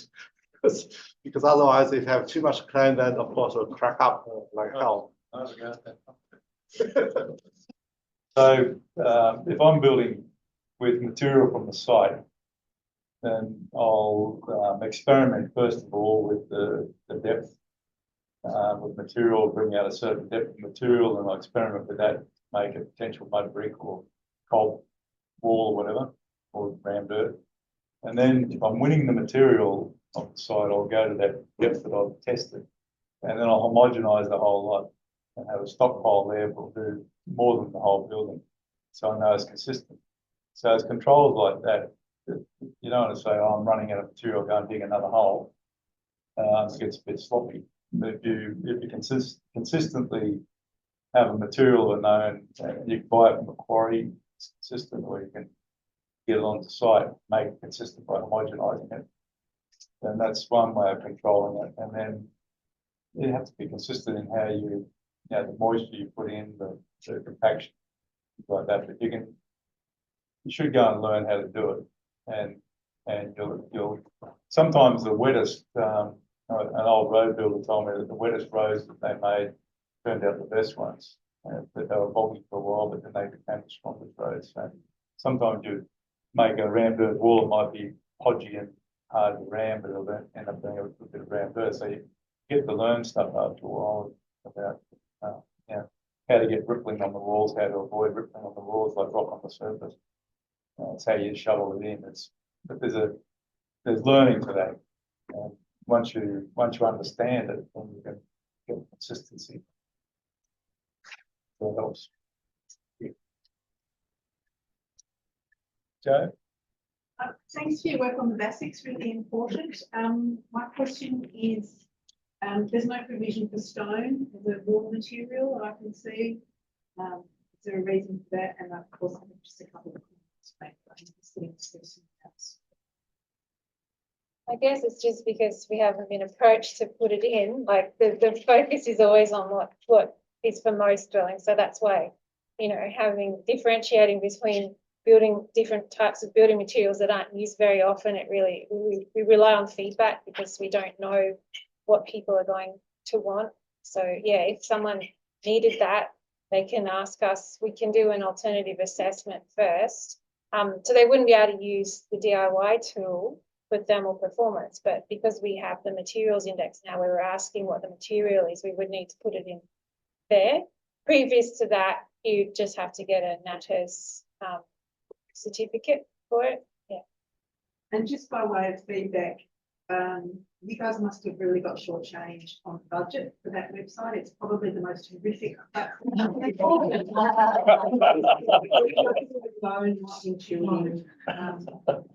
The tabs are invisible. There are actually errors. There's too many windows, like the new window, the tiny micro amounts of information. It's much better than the planning portal. The trouble is, Luigi was migrated onto the planning portal. Planning portal dragged it down. Will you be able to do 30 different iterations using ChatGPT? Yeah, that's a good idea. I mean, I guess these feedback, it's just about, with the portal and how do you make it more usable. There's plenty of work being looked at that. But if you've got suggestions, we'd like to hear it. And I guess that thing of how do you make BASIX easier to use to pass, or what options are. You just tell an AI, just reorganize all the windows. Yeah. To get past and give me 10 options for passing and do that in 5 seconds. Yeah. That's we're very grateful that you facing all of these people giving you feedback and it's very generous of you. Yeah. Thank you. It was a brilliant tool. The whole concept was brilliant in 2006 originally, and unfortunately it's not brilliant. It's a bit hard to know where to start in responding to that, other than the ones that are here are those trying to make it better. It was an IT issue and quite complex. And we do understand and we feel the pain, and it's really hard to know where to start other than saying communally sorry. We best support you to get that to upgrade or amend it. What can we do as a community to support you to not have that? Because we don't want you to feel criticised, and we appreciate that you're doing the best of what you've got for you, right? But how can we help you to engage in that change? We want you to do a position to stuff and say, put a ton of money here. But what you tell us, how can we help you to make it better? And we could definitely, I'm sure you'd be able to put a group of people that did a list of all improvements for you. But tell us how do we help you to get that budget of 5% to get that change? I think it is that feedback, and the more productive it is as well. Like if there's a letter saying there's a problem with the site, that's not as useful as here's some really useful suggestions. We've gathered this from our members, you know, that kind of, it's broader and we've got something that you can just easily implement, because then it's that thing of, oh, okay, this is what we need to do. How much money do we need? How does that fit in with our other priorities? But yeah, if it's, what do you say, like a large group of support and well articulated, that makes it easier to Strengthen your association. Yeah. And this dialogue with the association is very positive. And through that, we can sort of elevate the conversation with the department. Would that be enough to get funded for you to do other lobbying? It depends which aspects, because there is, I mean, the broad, you know, the use of the portal is definitely being recognised as a problem already. So that one, probably easy to get support for. It's more about useful suggestions, you know, from users, what would actually help. In terms of differentiating between different, you know, MUD options, that one probably would be more useful from this organisation, because the other, you know, users are not going to worry about that. So yeah, but I think if we work out what the best changes are we could make to BASIX to help, you know, for the different, recognise the qualities of our buildings. Yeah, well, that one, okay, yeah. I mean, it all helps. All our feedback will help, yeah. And I must say that it's quite good that it's a state institution. I compare it to Australian standards. In Australian standards, it's a private institution, funded by private persons, and is very much influenceable to industries. So, for example, the car industry is pushing for bigger parking space to be new standards. So therefore, all our car parking will have to lose a lot of car spaces, because we have bigger parking requirement pushed forward by the industry, the motor industry. And there is, the state cannot do anything because it's a private institution. And we get basically, we have to follow all these rules set up by a private institution. And that's why there is no RAMDAS standards, because there's no money behind. If there was a state government, they would have started to do it by RAMDAS standards. In New Zealand, they got it, because the state owned. In Australia, it's bad. So if you have to throw a stone, don't throw them to them, throw them to Australian standards, which have, you know, it's a big problem. They haven't done the standards. Can I just make a comment on the parking centres? The minimum parking rules that are in all that planning rules, they're not based on any hard science. There's a guy in academic of what you've seen studies, and they come from departments that basically forced their way into bodies like Australian standards and made us set aside huge amounts of land for various necessary. Okay, we've got 5 minutes left. Are we back on time then, Susan, or are we still we're still behind? Are you really sure? So we'll try and do a couple of short questions, maybe. Question for Luigi. So someone up here, and hang on. I just wanted to thank you for showing all the fascinating architecture. The question is that some of them are two stories and stuff. I wonder, are they always concrete slab on second floor, or have you incorporated like wooden beams, or has it been made out of clay, or generally talking? 50-50. So we had some with timber floor frame, and some with concrete. When we use concrete, we use standard rule of having 450 at the bottom for thickness of the wall and 300 on the first floor. So you have 150 bearing plate, which our engineers thinks is sufficient for spreading the loads of the slab and the people on top of the slab and the roof. So not often been made that the roof hasn't been made out of clay. Oh, the clay roof, no, it's, I mean, you cannot do a clay slab, even a slab on ground, it's very different. It's been done.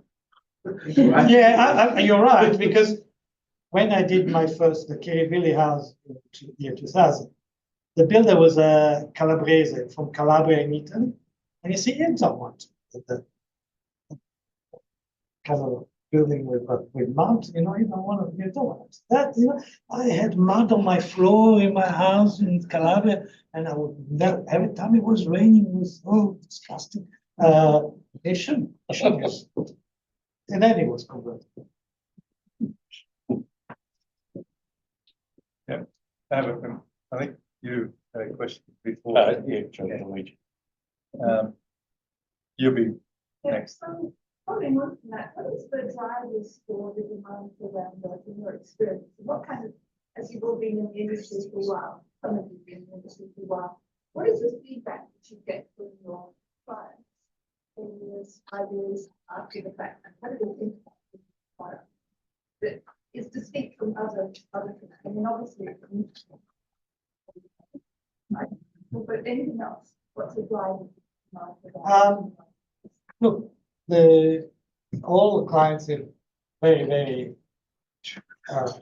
pleased in the sense, and for years, you know, I only had one building defects which was pointed out to me, and was a connection between the window and a rammed-earth wall, which had a problem with discoloration of the clay on the inside, and there was some efflorescence due to water coming through the reveal, and we resolved that. That's the only one, and we get much more problems with concrete.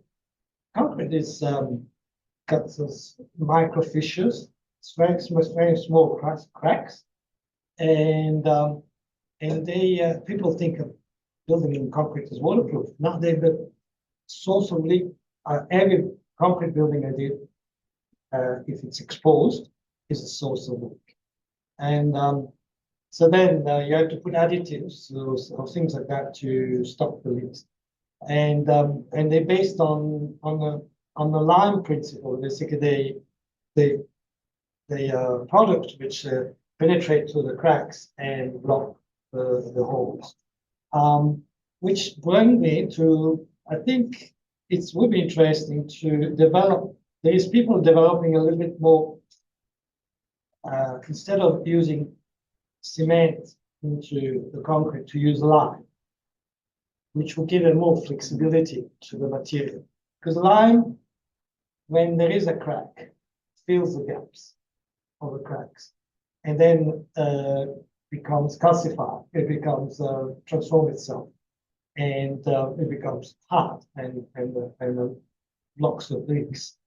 So I was wondering if, and lime also allows, so when you have a brick walls, the old brick wall, you could do them without joints, because if the wall was moving, the lime was filling the gaps and moves. And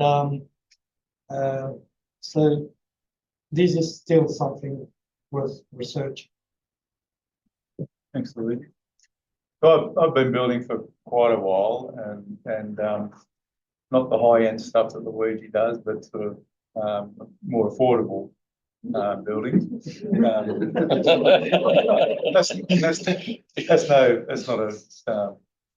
not a criticism. No, thank you, John. But I've been building for just nurses and teachers and people with lower incomes, even I haven't really had any problems over the years with buildings, and sometimes they need a bit of a refresh. I've just gone back to a building that's 20 years old and refreshed the outside of it make it look good again, make it and How do you protect it do for that? another. How do you do that? How does that work? Well, it's not a rammed earth house. Oh. It's a mud brick house. So I'll just put a thinner earth slurry over it to tidy it up. And I usually get called in to fix up bad houses. Actually, so I've seen a few problems that weren't my builds or other builds, and often problems with cement stabilised mud bricks.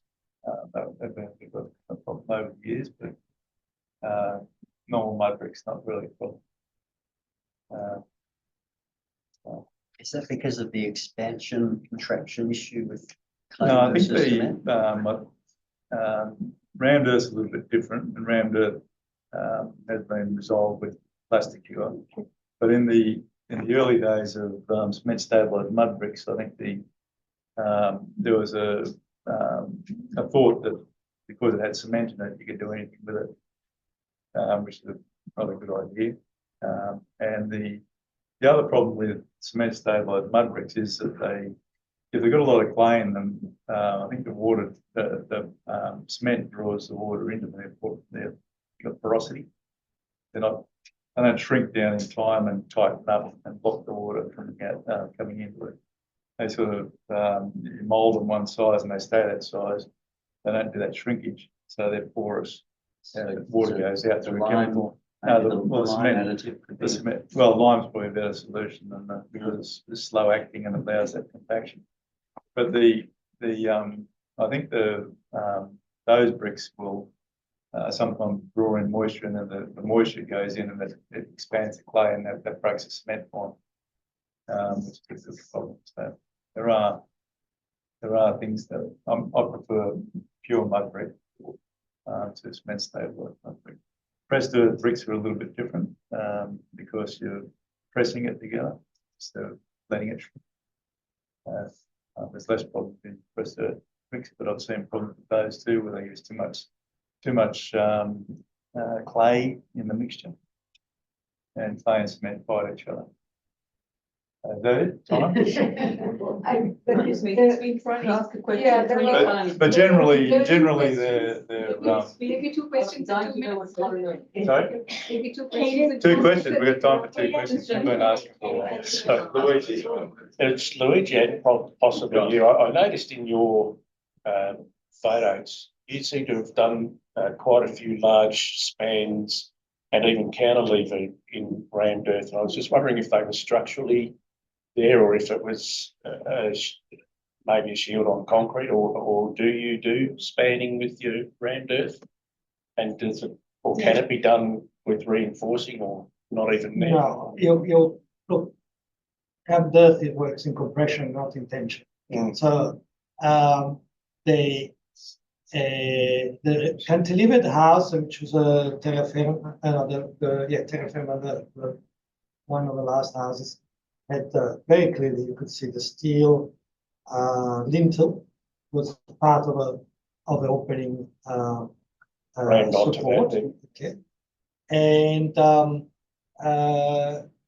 the earth ship house, we had an opening of 3 meters, so 3 or 4 meters, and again there were steel lintels, but you don't see them on the outside, so we just the L-shaped lintels, and we carry the bottom flange halfway to the width of the wall. So you're disguising it. So externally you still see the ramparts. Yes. So you basically don't see it. And some opening which have a little bit longer than this, meter, you can handle that without any. Some other the rammed contractors threw some reinforcing bars in the mix. But yeah, it's sometimes the problem with engineers who don't or builders who don't know what to do. They over design and put the full wire cage on a meter lintel, and you don't need that. Oh, the worst is we do arches, and the one in Western Australia, we wanted to reinforce the arch, and then he used the Australian standards again, standards. When you do an arch in masonry, if you don't have the same width of a wall beside the arch on both sides, you have to reinforce it. Okay. And so we had only half as much masonry for that, but there was another arch. So now you want to put links. And that's a very, it's a firm specialized Haley Taylor in grandeurs. And so I had to go to the boss, Mr. Taylor, and I said, look, your guy is putting in a force, I don't want to. And so he took it off. Okay, thank you. That's what happened with certified. Sometimes certified doesn't want to prove you something, so you got to say, well, come on. And you go to his boss and they say, it does not want to prove it. If I can add on that, rounders with the steel reinforcement is not a perfect match. It's a compromise. The reason being that earth-based construction is very porous. And then porous, which means if you have a moist, viscous environment, and of course that chlorine can go into the steel and attack the steel. You got a major concrete, or not concrete gas, but the major corrosion issue down the track. So the earth wouldn't draw the moisture away from. No, it's so porous, it can get in and out quite easily. Once with the steel corrosion, once you get initiated, it's almost impossible to stop. It's one of those electrochemical corrosion process. As long as you have that sort of what they call the environment, and it keeps going. So when I specify steel reinforcement with ramders, especially at the base, sometimes we do at the base to lock it in. I'm always specify hot dip galvanized. That is a must. Now there's one ideal type of reinforcement, which there are commercial products available, which is glass fiber reinforcement, which is a perfect product to work with the ramders. But it's a niche market again. It's not Australia will produce it, but I think in Brisbane somewhere. But the thing with glass fiber reinforcement has to be produced as the product. You can't have a flat bar and then do a cage on site. The cage has to be made like a cage. So if you are into that sort of thing, you can use the glass fiber reinforcement, because I did one project. I think the owner is I never heard the title before. A building biologist. He does not want any sort of ferrous steel in his house. Not even your footing, no screw, no bolts. Everything has to be non-ferrous. And then, of course, I specified the fiberglass. I don't think modern ram dirt is porous. I think the plastic has sorted that out. I think too, though, with the earth, when it dries out, once it's dried out, and you are protecting it from extra moisture and everything, I don't think, other than your condensation or the moisture in a building drawing in, it wouldn't draw in that far to actually commence the corrosion. I would have thought, but that's. Sorry, I have to go. I've got a meeting. So one. Thank you. Yeah, I'm doing not a restoration, but just repairs on a 30-year-old pretty amazing building, 100 builder. And one of the greatest failures in that is where there's steel columns put into the mud. Doesn't really match, does it? And it's cracking around. Because some of them are made to put 3 right.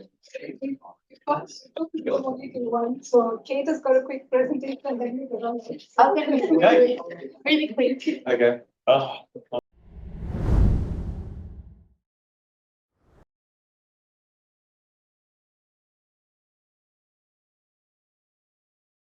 Just just a quick introduction on Kate. So when we all go out to the secret garden, you'll see a really cool machine there that's doing 3D printing of an earth wall. And Kate's been coordinating that for us. So thank you, Kate. So Kate is an academic and researcher for the University of New South Wales, and she has an undergraduate degree in ceramics and a PhD in architecture.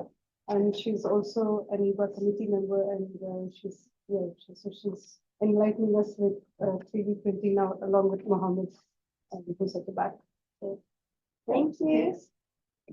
First, thanks everybody. I'll be super quick because I know everyone's hungry, and actually that's the next thing. The only way I'm here to introduce Earth 3D printing. We're all heading over to the Secret Garden to do the workshops, which there's so many amazing experts here leading, and I've been working here for the last 2 days, and it's super exciting. But I just want to give you a little bit of an intro on the 3D printing process. Now, it's pretty new. And there's a lot of opportunities, but there's a lot of knowledge in this room that we want to work with and get to understand and get to know. So any comments, questions when we're running the workshop, please come up and talk to us. So the people running the workshop, it's me from UNSW. It's put together by UNSW Swinburne. Luton is the 3D print company that's sponsoring us. And we're working with a soil mix made from like Mudtex mix. So Mudtech are here. Kenny and Will are here, and these guys have done so much work to help us prepare for this. Mohammed's in the back, can you wave hello? And the other person is Rachel Deeb. Rachel Deeb has been working away, shoveling soil for weeks and weeks and weeks, preparing us. So just wanted to say thank you. She's a computational designer and an architect. All right, so what is 3D printing? So most of you probably know what 3D printing is. Most of you probably have an expectation of it being something like plastic, small, toy-like components. Really, it's just additive manufacturing. A very simple way of explaining it is it's a computationally controlled icing bag, really. It's just, I know that sounds very reductive, but it is quite simple. What we're doing is harnessing a whole range of new technologies and using the materials that all of you have been working with for decades and the world's been working with for centuries to look at ways we can automate and speed up the process of earth building. Now, that's a highly contested statement. Can we make it faster? But ideally, as we keep researching, we'll get better and better at it. So they can be built quickly, efficiently, and at scale, removing the needs for materials such as steel and timber frames. This is an image from Luton, that they're the 3D print company we're working with.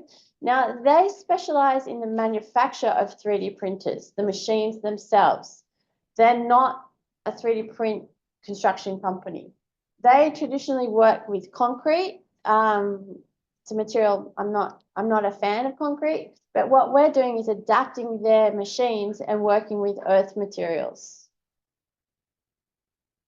So like all of you, you can use materials from site.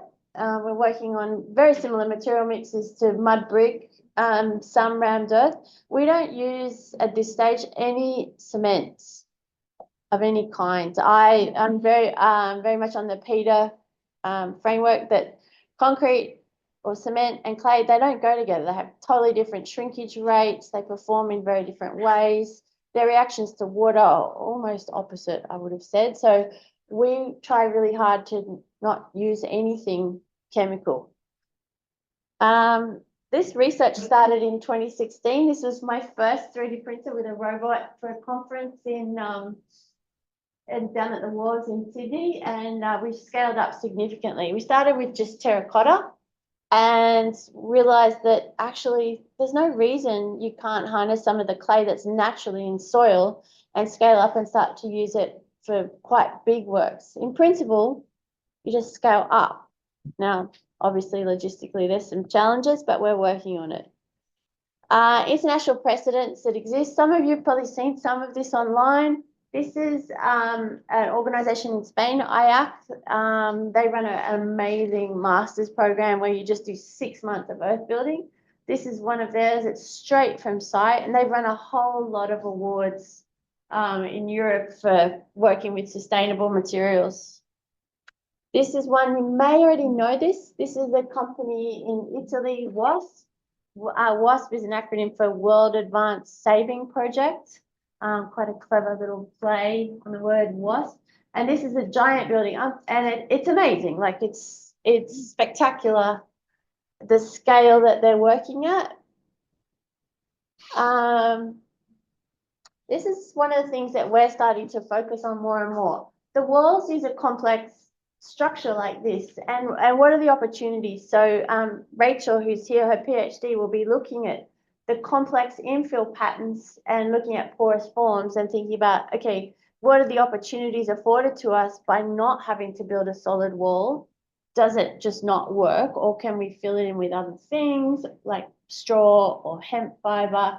What are the opportunities for services? What are the opportunities for doing very complex forms that aren't just straight up and down and don't fit on the back of a truck?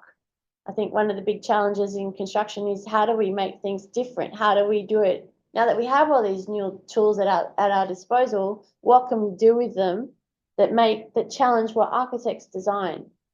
So this is actually a slide of Rachel. She's analysing some of the tool paths that these.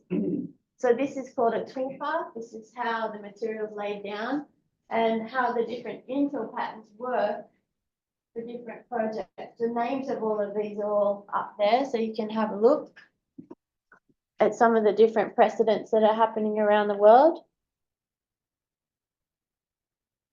This is the mix we're working with. So we're working with Mudtech soil and sand mix.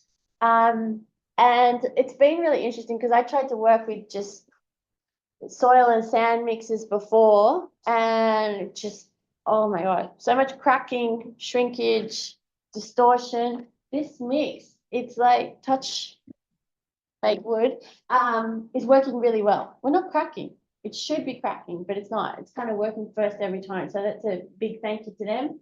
We add hemp fiber. We tried straw. Straw works, running straw through the 3D printer is kind of a nightmare. The straw is also very plasticky consistency, so it tends to repel the water, whereas the hemp has this amazing quality of sucking in the moisture, holding it, and then not causing it to crack on the other side. So I'm a big fan of hemp.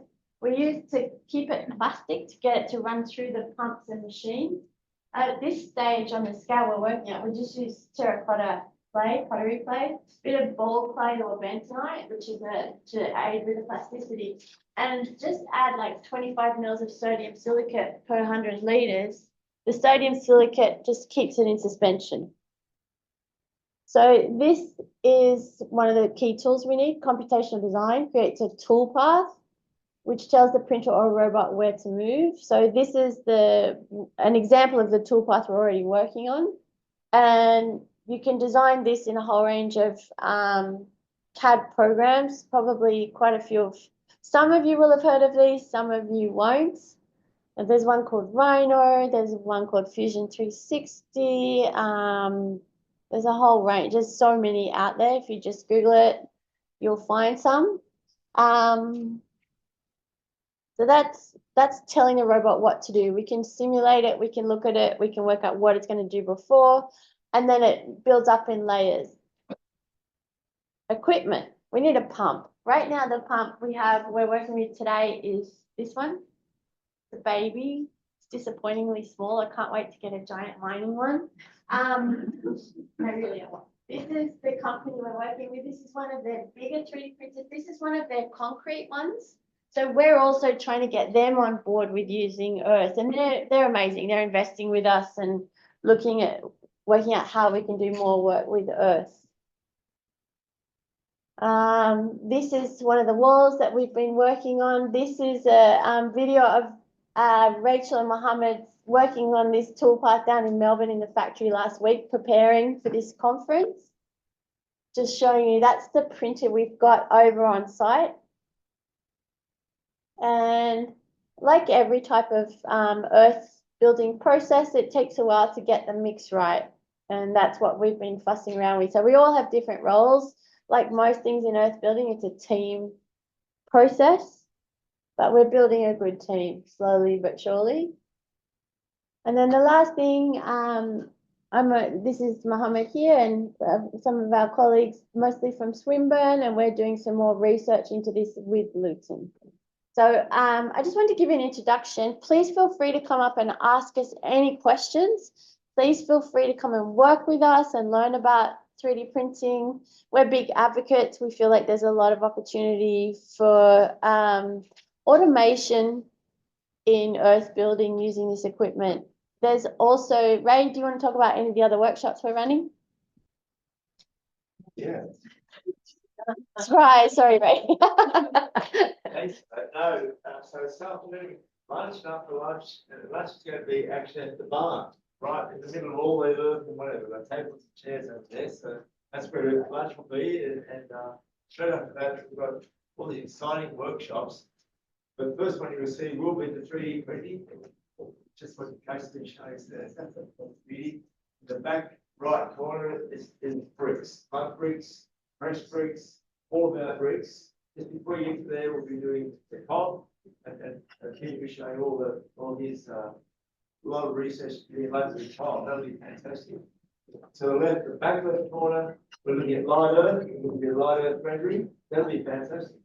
And just this side of that, we've done a round earth wall this week. That's up. You can see all the different, and they go putting stones in there and different colours. And guys are going to go finishing and whatever. Plus, we talk about there. And Google will be sort of running through that. With the brick bit, if we get up to, we might make some mud bricks or just mud bricks. We may do that tomorrow. Because somebody else actually might do a bit of a talk. Just showing all the different sorts of mud bricks that are on display there. Just best ones. Mud textures, lovely bricks there with clay and hemp.